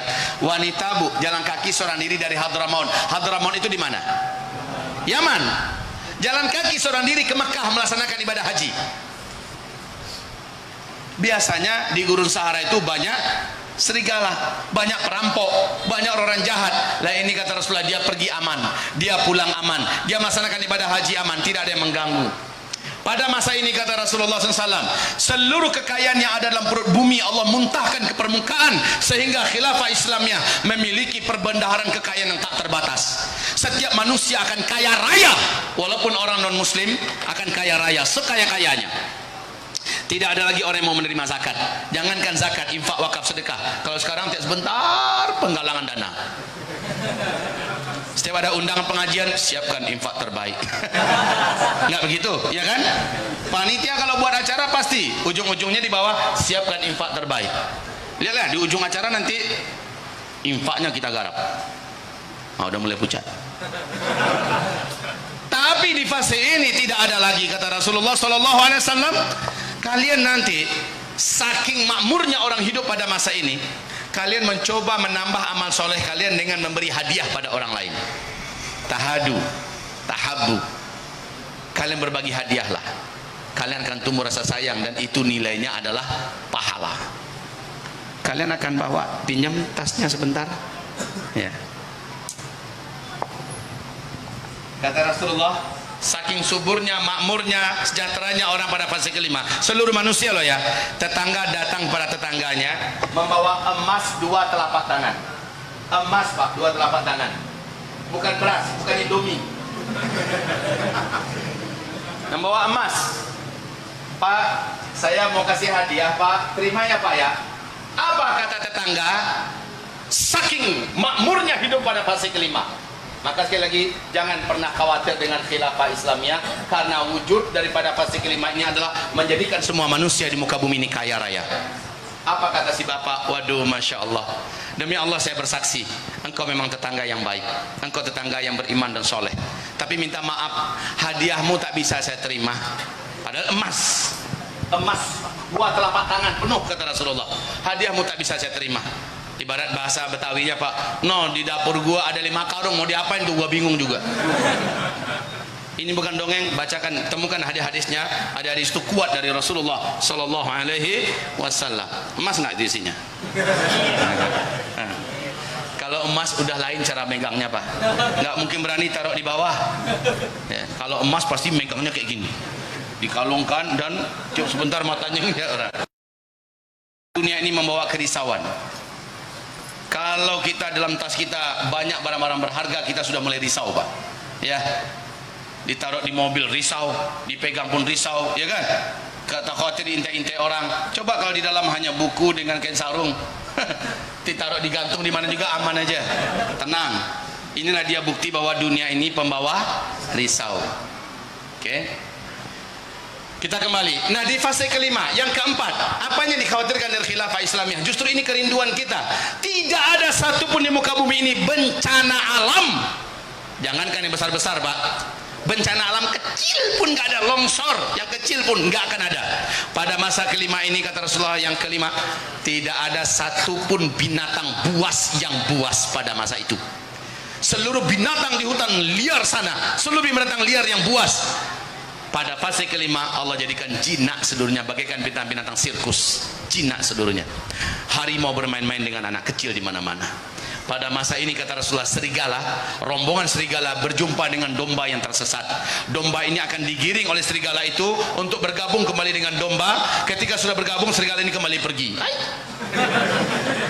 Sebegitu amannya. Iya. Pada masa itu bayi-bayi kalian kata Rasulullah akan bergelut-gelut dengan ular hitam gurun Sahara yang paling mematikan, dan bisanya telah diangkat oleh Allah, dan ular itu tidak akan menggigit. Saking amannya fase kelima. Maka hidup pada masa-masa aman ini bagaikan dalam surga dunia.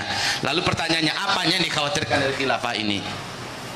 Masalahnya ada yang ngomong kayak gini Pak, ditanya diwawancara di televisi seorang tokoh kawakan Indonesia, Pak Kiai, apa pandang Pak Kiai tentang khilafah Islamiyah? Oh, khilafah Islamiyah itu memang Islami, tapi ancaman untuk NKRI.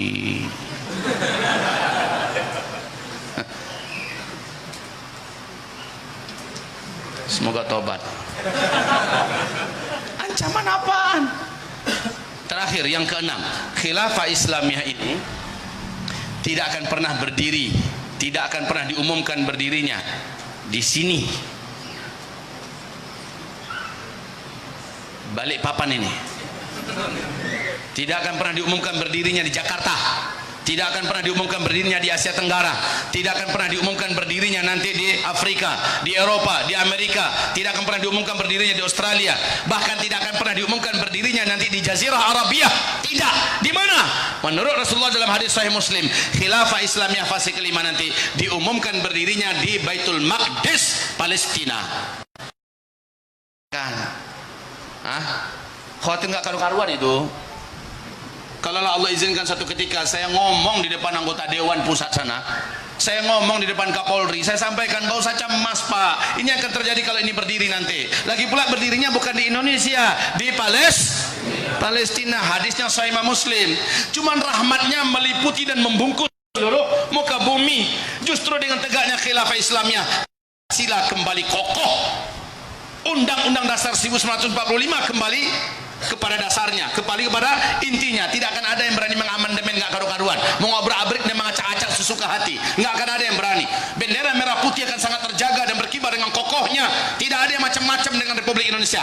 NKRI kembali utuh, kayak sekarang ini hampir terancam punah dan berpecah-pecah.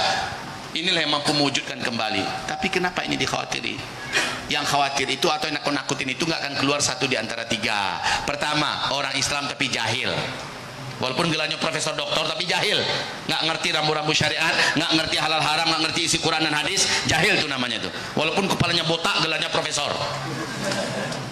Yang kedua, yang benci dengan khilafah Islamiyah atau yang nakutin itu hanyalah orang munafik dari umat Nabi Muhammad. Dan pengikut Dajjal nanti seluruh orang munafik dari umatku akan menjadi penyembah Dajjal. Yang ketiga, hamba duit, hamba fulus. Siapa yang bisa bayar, maka dia akan berkeluar-keluar sesuai dengan pesan yang membayar. Cuma tiga orang ini Pak. Siapa yang pertama? Siapa tadi? Yang kedua, yang ketiga, ya, hamba fulus. Oke, dan masa ini yang memimpin nanti adalah Imam Mahdi, Al-Mahdi. Nanti malam pembahasan kita tentang Al-Mahdi insyaallah ya. Siapa itu Al-Mahdi? Apakah sudah saatnya beliau akan memimpin kita? Ya. Tunggu masanya. Nanti maghrib di mana? Baitus Salam. Assalam. Berapa lamakah dari start ke finish? Ini akhir pembahasan kita ya. Berapa lamakah dari Nabi diutus sampai wafat serentak umat Nabi Muhammad?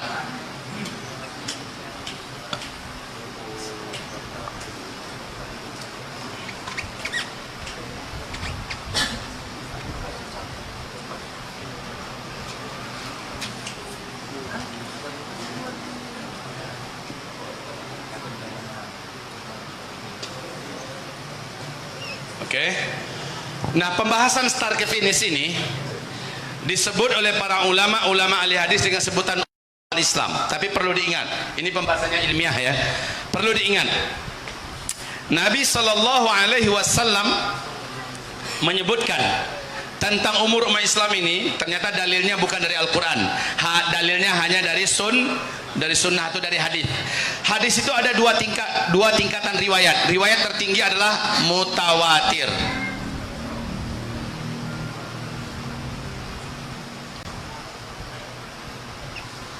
Mutawatir ini level kekuatan riwayatnya selevel dengan kekuatan riwayat Al-Quranul Karim. Mengingkari hadis mutawatir kafir langsung orang itu di tempat. Saat itu juga di bawah hadis mutawatir ini namanya hadis ahad. Hadis ahad. Hadis ahad ini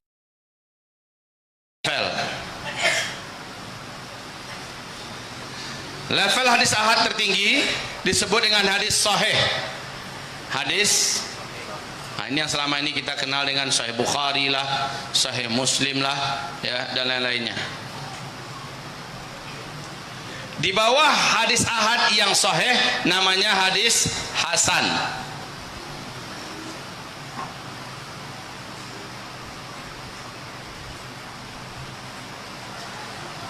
Di bawah hadis hasan namanya hadis dhaif. Arti dhaif ini adalah hadis yang lemah. Tetapi ingat, ketiga level hadis ahad ini diakui oleh seluruh ulama hadis, ini masih perkataan Rasulullah SAW yang mulia. Camkan itu baik-baik. Dan ini masih dalam bab bisa diterima, apalagi sahih. Ada adab-adabnya untuk bisa bermuamalah dengan hadis dhaif.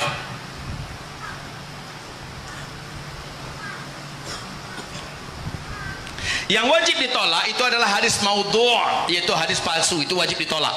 Hadis maudhu' wajib ditolak. Hadis mungkar, hadis la aslalah, enggak jelas sumbernya, itu wajib ditolak. Ya, tapi kalau yang ini sahih, hasan, dhaif, ini masih perkataan Rasulullah. Ustaz, kalau yang ini dari yang mana Ustaz? Hadis sahih kah? Bukan.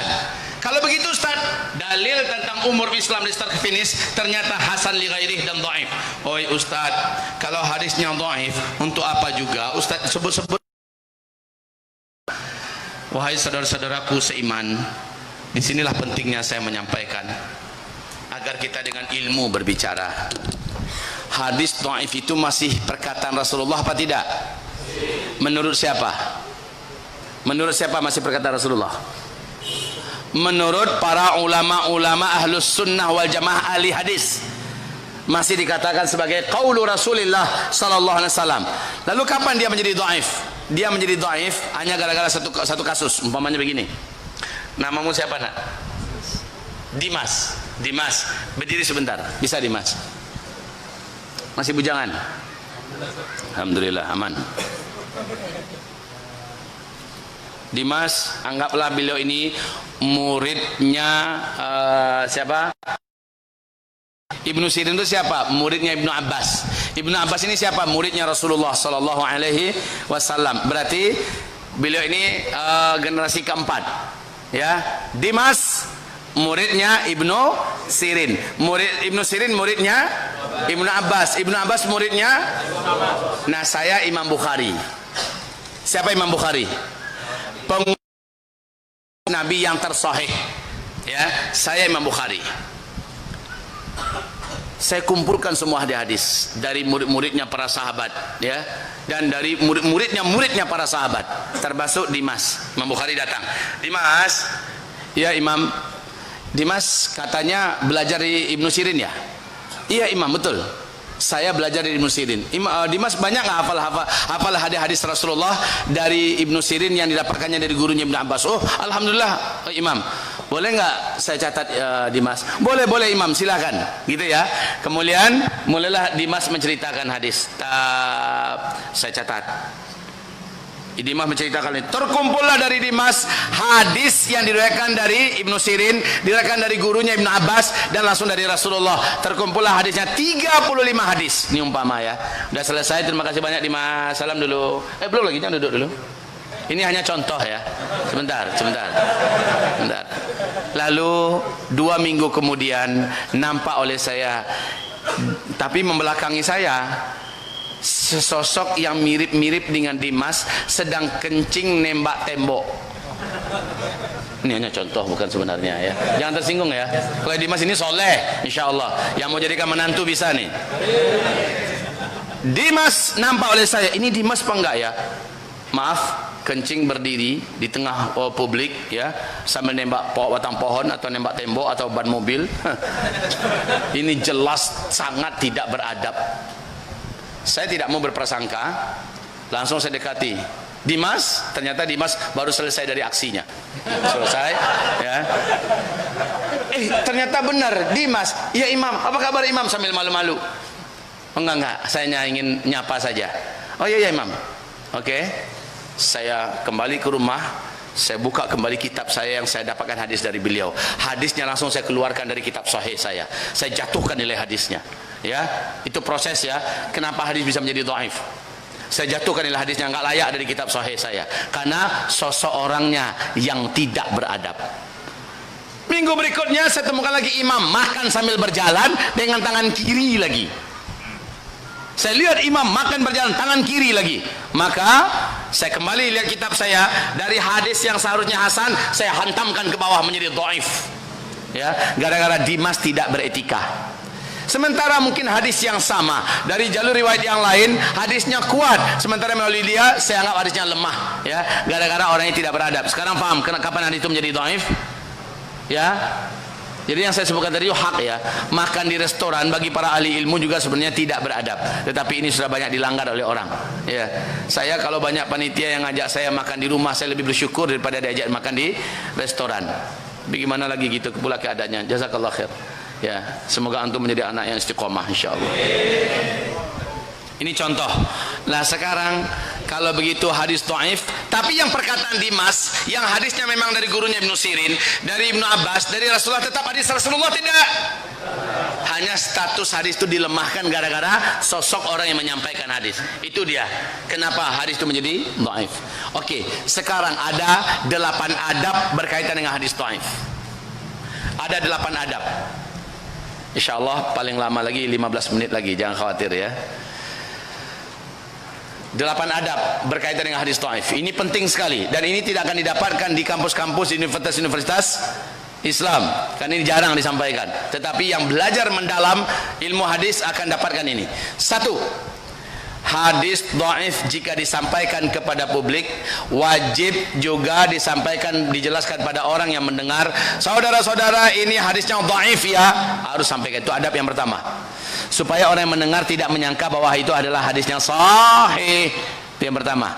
Yang kedua, hadis dhaif yang kedua, adabnya yang kedua, hadis dhaif tidak boleh dijadikan sumber akidah, dalil untuk pijakan yang kita bina akidah di atasnya dari hadis dhaif, nggak boleh. Itu yang kedua. Adab yang ketiga, hadis dhaif tidak bisa jadikan dalil dan hujjah dalam urusan-urusan inti agama, dalam urusan-urusan pokok dalam agama ini, dalam urusan halal, haram, ya, wajib, sah, batal. Nggak boleh dalilnya dari hadis dhaif. Ini adab yang ketiga.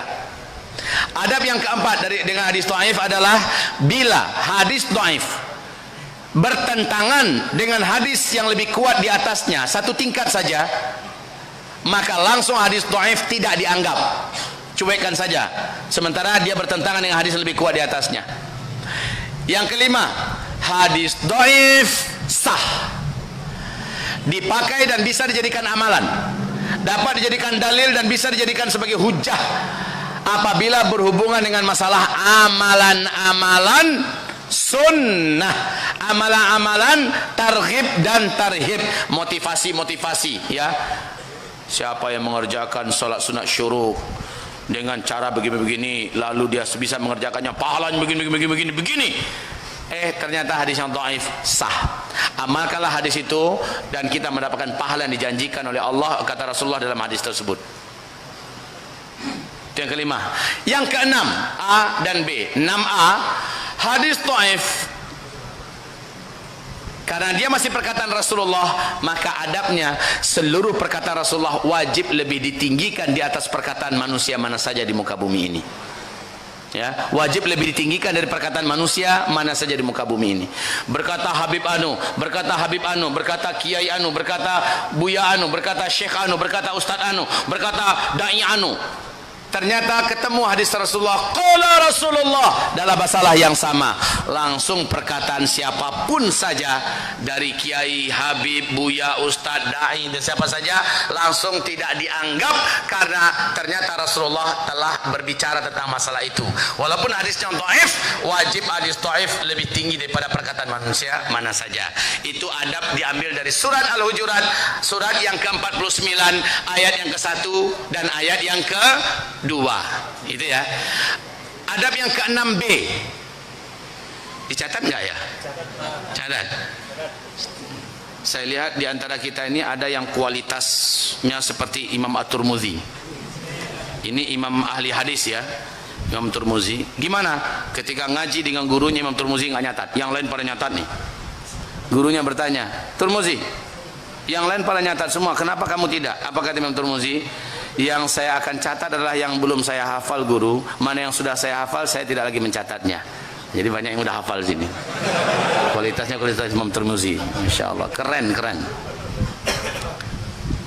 Kemudian hamba-hamba Allah yang kami muliakan, yang ke-6B. Yang ke-6B adalah selama ini masih perkataan Rasulullah, walaupun dia dhaif, maka adabnya wajib dimuliakan. Betul? Wajib dihormati, wajib dimuliakan. Kenapa ini perlu ditekankan? Sebab yang betul-betul ahli surga cuma ustaz-ustaznya dan kelompok mereka saja. Antum semua yang tidak dimasuk dalam kelompok mereka, menurut hitungan mereka adalah ahlun nar, orang-orang neraka semua. Jadi kelompok ini bagi hadis kepada dua kelompok saja. Yang pertama hadis sahih, yang kedua hadis dhaif. Hadis bagi dua, sahih dan dhaif. Menurut mereka hadis sahih itu wajib diamalkan, tidak boleh dihinakan dan wajib diterima segala macamnya. Pokoknya kayak apalah gitu. Kita juga begitu keyakinan kita. Tapi tiba di hadis dhaif, mereka langsung merasa jijik bagaikan najis yang sangat menjijikkan. Mereka langsung hinakan itu. Padahal hadis dhaif masih perkataan Rasulullah. Demikian menurut para ulama-ulama ahli kok berani yang menghinakan perkataan Rasulullah SAW. Itu adab yang tetap muliakan. Yang ketujuh, adab yang ketujuh, hadis dhaif ketika berbicara tentang sesuatu perkara gaib yang nanti akan terjadi. Hadis dhaif ini jangan dijadikan keyakinan. Ya, cukup dijadikan hanya sebagai ilmu pengetahuan dan hormati terus hadis itu. Tapi apabila ketujuh, gimana cara nyatatnya? Bingung kan? Panjang sekali tadi. Jadi hadis dhaif yang berbicara tentang sesuatu yang gaib yang nanti akan terjadi, jangan didustakan dan jangan dijadikan sebagai keyakinan. Cukup diilmui, hormati hadis itu. Kalau sudah terjadi baru kita yakin, ya. Dan hadis itu naik statusnya kepada sahih. Paham? Oke, terakhir, adab yang terakhir, yang ke-8. Jika hadis dhaif ternyata ditopang oleh riwayat-riwayat dhaif yang lain, tapi jalurnya berbeda-beda, inti temanya sama, langsung hadis dhaif itu naik derajatnya satu tingkat ke atas menjadi hasan li ghairi, menjadi hasan li ghairi. Nah, sekarang ini yang terjadi pada riwayat tentang start ke finish ini. Ini yang terjadi pada umur umat Islam. Apa kata Rasulullah SAW? Umur umatku Yang dimaksud Nabi adalah dari start ke finish adalah umur umat Yahudi dikurangi dengan umur umat Nasrani. Dalam sejarah, umur umat Yahudi adalah dari Nabi Musa berakhir ke Nabi Isa. Dalam sejarah itu 2000 tahun Pak, lebih-lebih sedikit. Sementara umur umat Nasrani adalah dari Nabi Isa ke Nabi Muhammad, itu umur umat Nasrani itu 600 tahun dalam sejarah. 2000 kurang 600 berapa? 1400 tahun ya. Ini satu riwayat yang pertama. Ini hadis yang dhaif, bahkan ada yang dhaif jiddan. Diriwayatkan dari Abu Daud. Hadis ini tentu saja yang dimaksud Nabi adalah tahun Hijriah ya. Tahun Hijriah. Di satu riwayat yang lain, masalahnya kalau kita pegang pada yang satu ini aja, Ustaz, kita sekarang sudah 1441 Pak Ustaz. Hijriah. Berarti ini udah bablas Pak Ustaz. Belum, ini kan baru satu riwayat. Di riwayat yang lain, nah ini dhaif juga dari Abu Daud, akan tetapi Masya Allah hadisnya banyak jalur riwayat yang berbeda-beda, topiknya sama. Maka hadis ini disepakati oleh para ulama-ulama, pakar-pakar dan ahli hadis sebagai hadis hasan li ghairi, naik ke atas satu tingkat ya. Apa kata Nabi? Umur umatku di sisi Allah hanya satu hari saja, lalu Allah menambahkan untuk umatku setengah hari lagi. Umur umatku di sisi Allah hanya satu hari saja, lalu Allah menambahkan untuk umatku setengah hari lagi. Di penghujung hadis Nabi berkata, semoga umatku tidak menjadi lemah karena Allah menambahkan untuk mereka setengah hari lagi. Satu hari di sisi Allah berapa lama kita menghitung di dunia? Benar jawabannya 1000 tahun. Tahu nggak sumber dalilnya dari mana? Dari mana? Dari Al-Quran. Bagus. Surat berapa? Surat berapa? Hah? Bukan itu? Surat As-Sajadah ayat yang kelima. Catat surat As-Sajadah yang kelima. Satu hari yudabbirul amra minas samai ilal ardi thumma ya'ruju ilaihi fi yawmin kana miqdaruhu alfa sanah mimma ta'uddun. Satu hari di sisi Allah kalian menghitungnya di dunia 1000 tahun. Itu hitung dunia. Yang khamsina alfasana itu dia pada masyar nanti. Satu hari di pada masyar itu adalah 50.000 tahun. Tapi kalau di satu hari Allah di dunia 1000 tahun kalian menghitungnya di dunia. Paham? Jadi 1,5 hari jadi berapa? 1500 tahun hitungan Hijriah. Oke.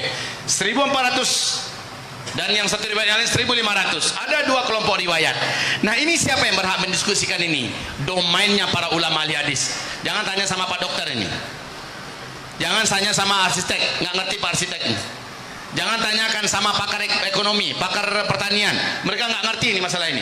Tanyakan kepada para pakar hadis. Ulama-ulama ahli hadis telah mendiskusikan dua kelompok riwayat ini. Mayoritas ulama ahli hadis mengatakan bahwa dari start ke finish, dari Nabi Muhammad Allah utus sebagai Nabi dan Rasul sampai habis serentak umat Islam di muka bumi ini dalam peristiwa tanda besar kiamat yang ketujuh nanti adalah antara 1400 Hijriah ke 1500 Hijriah. Di antara ini habislah umat Islam. Di antara 1400 ke 1500 habis umat Islam. Dan mereka tidak berani menyebutkan tahun berapanya. Paham? Jika kita 1441 Hijriah, kalau di antara berarti kita ini sudah mulai di antara, betul tidak? Berarti tak lama lagi kan begitu. Nah ada yang terpeleset agak nekat, dan ini adalah ulama besar dunia di masanya, sangat tersohor sekali, ahli hadis, ahli tafsir, ahli fikih, ahli tauhid, ahli masya Allah ilmunya luas, Imam As-Suyuti. Tak ada ulama al-sunnah tak kenal dengan Imam As-Suyuti. Beliau agak terpeleset dalam masalah ini. Beliau berani menyebutkan tahunnya, ya tentu saja berlatar belakang dari kepiawaian beliau dan kedalaman ilmu beliau. Beliau menyebutkan 1477 Hijriah umat Islam sudah berakhir. 1477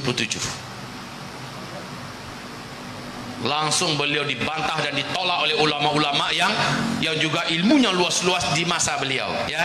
Dan inilah ketergelinciran Imam Suyuti yang bidang ini. Ada juga yang berani mengatakan 1476 Hijriah umat Islam sudah habis. Ada yang mengatakan 1482 Hijriah umat Islam sudah habis. Kita, akidah kita adalah menolak penyebutan tahun tertentu selama dalilnya tidak ada dalam Al-Quran. Selama dalilnya bukan dari hadis mutawatir atau hadis maka kita tolak itu. Nah, dalam masalah ini bahasa redaksi yang paling bijaksana menurut saya, dan ini paling saya terima, yaitu bahasa redaksinya Al-Hafiz Imam Ibnu Rajab Al-Hambali. Apa kata beliau? Umur umat Islam dari start ke finish adalah lebih dari 1400 tahun Hijriah, tapi takkan lewat dari 1500. Ini bahasa yang paling bijaksana. Gimana kira-kira bahasa ini? Cocok tidak? Pokoknya lebih dari 1400 tapi takkan lewat dari 1500. Oke, ini sudah cukup kokoh menurut saya redaksi bahasa yang bijaksana. Sekarang mari kita berhitung saudara-saudara. 1441 Hijriah. Hijriah ini ngitungnya kapan? Sejak Nabi hijrah, ya kan? Ini yang menghitung ini, yang memakai hitungan hijrah ini siapa? Tahun hijriah? Umar bin Khattab. Padahal menghitung umur umat Nabi bukan sejak Nabi hijrah, tapi sejak Allah utus beliau sebagai Nabi dan Rasul. Artinya ada 13 tahun beliau telah jadi Nabi dan Rasul di Mekah. Harus ditambahkan kemari, betul tidak? Tambahkan lagi. Nah, berarti ini yang udah jalan ini. Tambah 13. Tambah, hasilnya berapa? 1454 Hijriah yang udah jalan. Masya Allah. Seandainya kita ambil angka yang paling mentok, yang tak mungkin lebih, kita ambil yang paling penuh aja, padahal kemungkinan sebelumnya ada itu, kita ambil yang paling mentok aja 1500, tinggal kurangi 1454. Paling lama lagi umat Islam menjalani sisa hidup sebagai umat beriman di muka bumi hanya 46. Ini paling lama lagi hitungan hijriah. Ya Allah, ini udah sebentar lagi atau masih lama? Udah dekat. Maka wajar kalau tanda-tanda ini sebentar lagi akan kita alami bersama-sama. Semua tanda-tanda yang digambarkan Nabi telah saya uraikan tadi malam di Masjid Namirah, ya. Kemudian subuh tadi di, sayangnya banyak nggak datang. Mungkin semuanya nggak ada yang datang. Di Hidayatullah jauh. Saya dari Padang aja datang kemari. Antum ini bilang itu jauh terlalu. Dari Padang seharian saya jalan kemari. Dari jam 3 subuh sampai di sini asar. Nggak ada saya bilang jauh.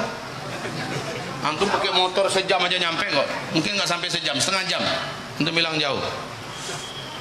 Kena denda antum. Oke saudaraku, sebegini dekatnya. Ustaz, itu kan hadisnya dhaif ya? Ya, masih perkataan Rasulullah tidak? Itu yang perlu saya camkan kepada kita semua. Setidak-tidaknya ini jadi ilmu bagi kita, jadi pedoman bagi kita, ya, tidak menjadi sumber keyakinan. Paham sampai di sini? Baik saudaraku yang tercinta, bila kita telah mendengarkan ini, maka rasanya memang jangan heran lah, kenapa kayak gini sekali lah dunia sekarang ya, kenapa jahat kali orang kepada Islam ya, kenapa nasib kaum muslimin begini ya. Ini emang zamannya.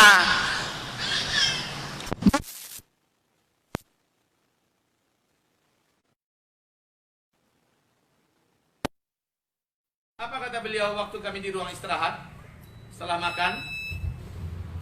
Beliau berkata, Ustaz Zul, siapapun yang mempelajari hadis-hadis fitnah akhir zaman, maka Allah akan berikan kepadanya kebijaksanaan dan kecerdasan membaca zaman. Dan juga dia akan tahu bagaimana menyelesaikan masalah-masalah yang muncul di akhir zaman. Tapi siapa yang tidak mempelajari tanda-tanda akhir zaman, hadis-hadis fitnah akhir zaman, dia akan dibawa hanyut oleh fitnah zaman. Jadi ini pentingnya kita mengkaji hadis-hadis akhir zaman agar kita bisa melihat, oh wajar Amerika kayak gini sekarang.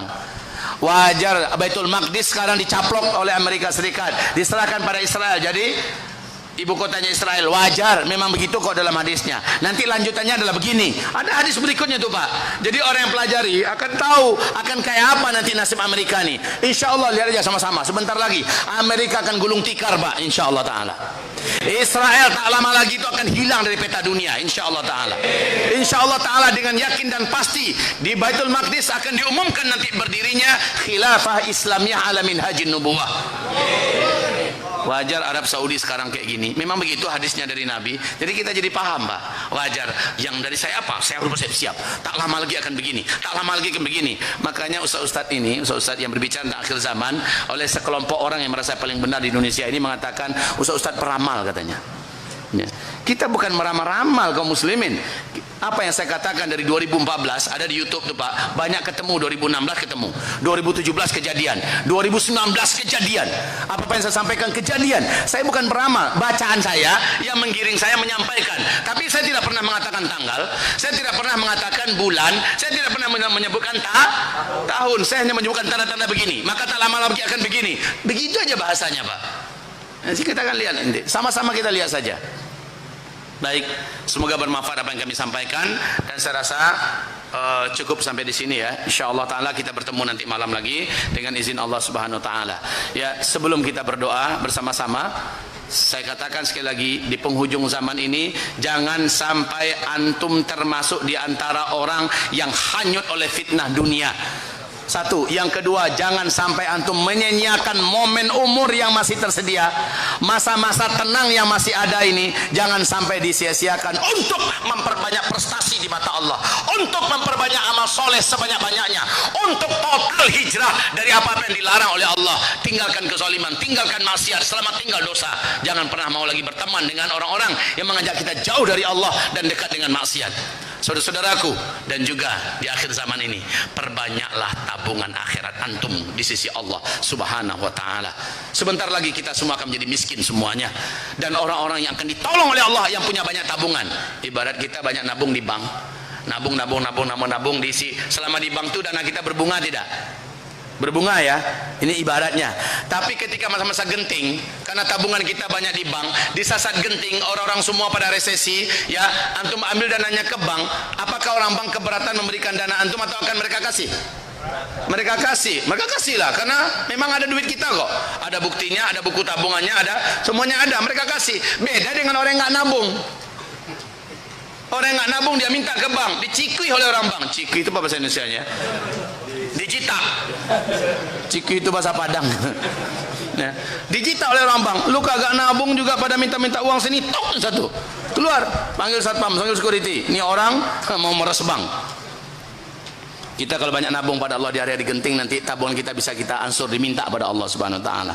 Persis Pak, seperti orang yang terkurung dalam perut gua. Apa yang bisa mereka panggil saat itu? Amalan mereka panggil ya, dan amalan itu yang menolong mereka. Satu orang memanggil amalannya terbuka, satu orang memanggil amalnya tambah lagi terbuka, masih belum bisa keluar. Satu orang finalnya memanggil amalannya yang pernah dia infakkan, yang pernah dia sedekahkan, terbuka semuanya, mereka pun keluar. Ternyata masih hidup saja di dunia, amalan bisa dipanggil untuk menyelamatkan kita. Dan amalan terkuat di akhir zaman adalah infak kita, sedekah kita. Maka jangan heran di akhir zaman ini sangat banyak event-event yang mengundang keluarnya dana. Penggalangan dana untuk Suriah, penggalangan dana untuk Palestina, penggalangan dana pembangunan, penggalangan dana, sampai-sampai orang-orang pada mulai jenuh, infak lagi. Padahal itu cara Allah di akhir zaman untuk kita diselamatkan dengan memanggil apa yang sudah kita tabungkan kepada Allah Subhanahu wa taala. Oke, sebelum kita berdoa pada Allah, saya ajak kita untuk beramal dalam topik terakhir yang saya bahas. Berkenankah saudara-saudariku sekalian?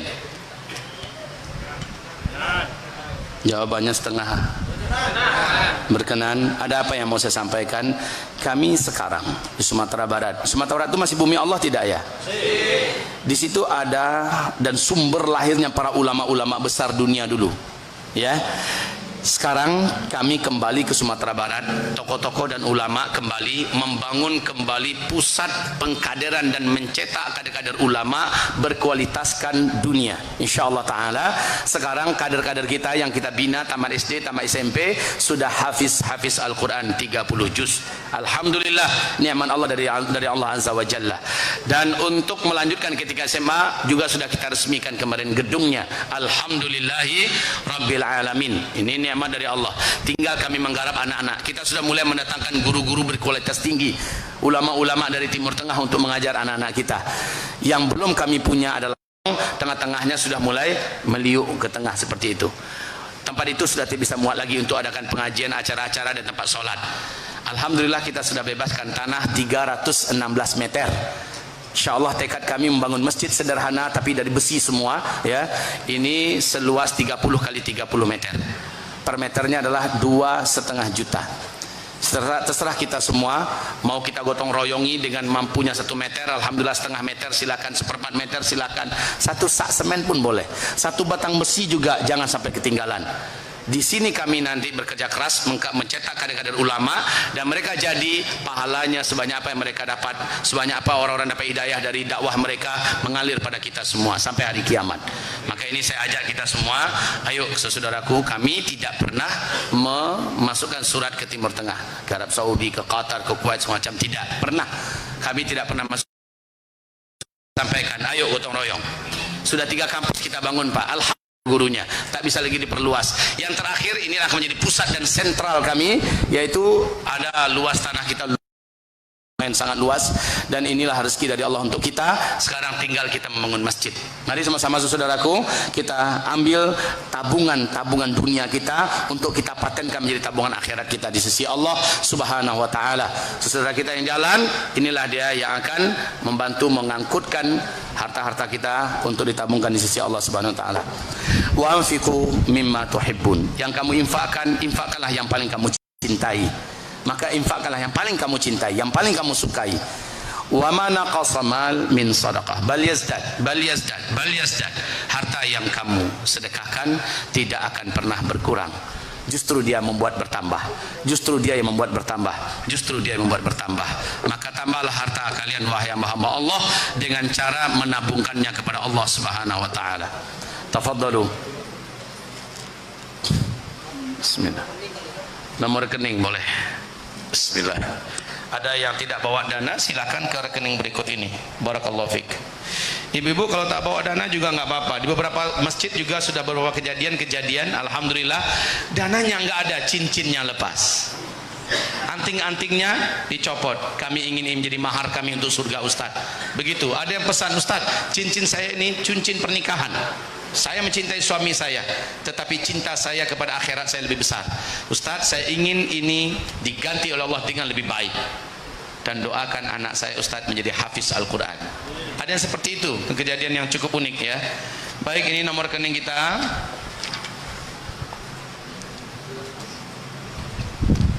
Bank Syariah Mandiri 063 05 kali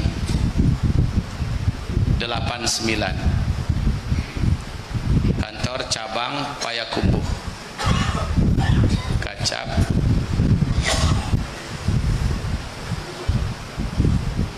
atas nama Zulkifli H.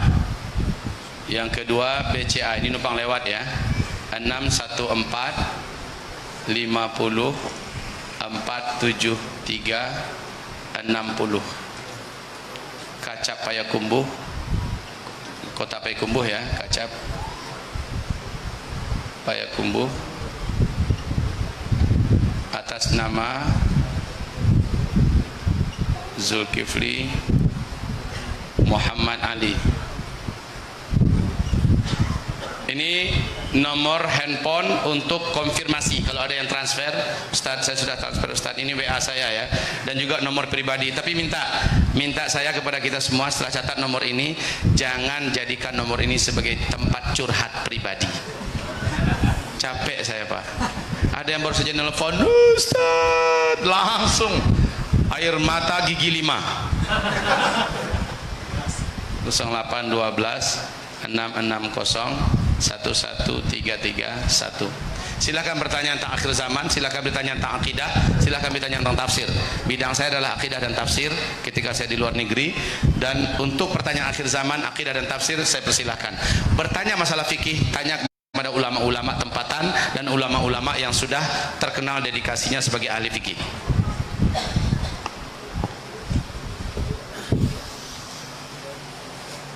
Bismillah. Ibu-ibu sudah jalan tadi? Sudah ibu-ibu jalan? Belum? Tidak ada yang jalan sama ibu-ibu? Alhamdulillah. Bismillah.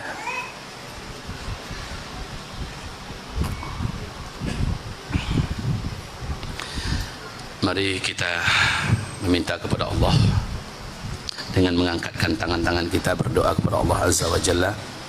Astaghfirullahalazim, astaghfirullahalazim, astaghfirullahalazim. Allahumma salli wa sallim ala hadzal nabiyil karim wa ala alihi wa sahbihi ajma'in wa man tabi'ahu bi ihsan ila yaumiddin. Allahumma ighfir lil muslimina wal muslimat wal mu'minina wal mu'minat al ahya'i minhum wal amwat bi rahmatika ya sami'un qaribun mujibu da'wat. Rabbana zalamna anfusana wa in lam taghfir lana wa tarhamna lanakunanna minal khasirin. Rabbana la tuzigh qulubana ba'da idh hadaytana wa hab lana min ladunka rahmatan innaka antal wahhab. Rabbana faghfir lana dhunubana wa israfana fi amrina wa thabbit aqdamana wansurna 'alal qaumil kafirin. Ya Allah, ya Rabb kami, jagalah iman kami di akhir zaman ini ya Allah. Jagalah iman kami di akhir zaman ini ya Allah. Lindungi iman kami di akhir zaman ini ya Allah, dari kemunafikan, dari kefasikan, dari kesesatan. Jangan Engkau biarkan kami termasuk di antara orang-orang tersesat dan murtad di akhir zaman. Ya Allah, kokohkan, tegarkanlah prinsip-prinsip agama kami ya Allah. Tambahkanlah hidayah-Mu ke dalam hati kami. Terangilah jalan-Mu yang lurus ini untuk kami ya Allah. Tolong kami dalam menyembah-Mu, tolong kami dalam beramal kepada-Mu, tolong kami ya Allah dalam menegakkan amar bil ma'ruf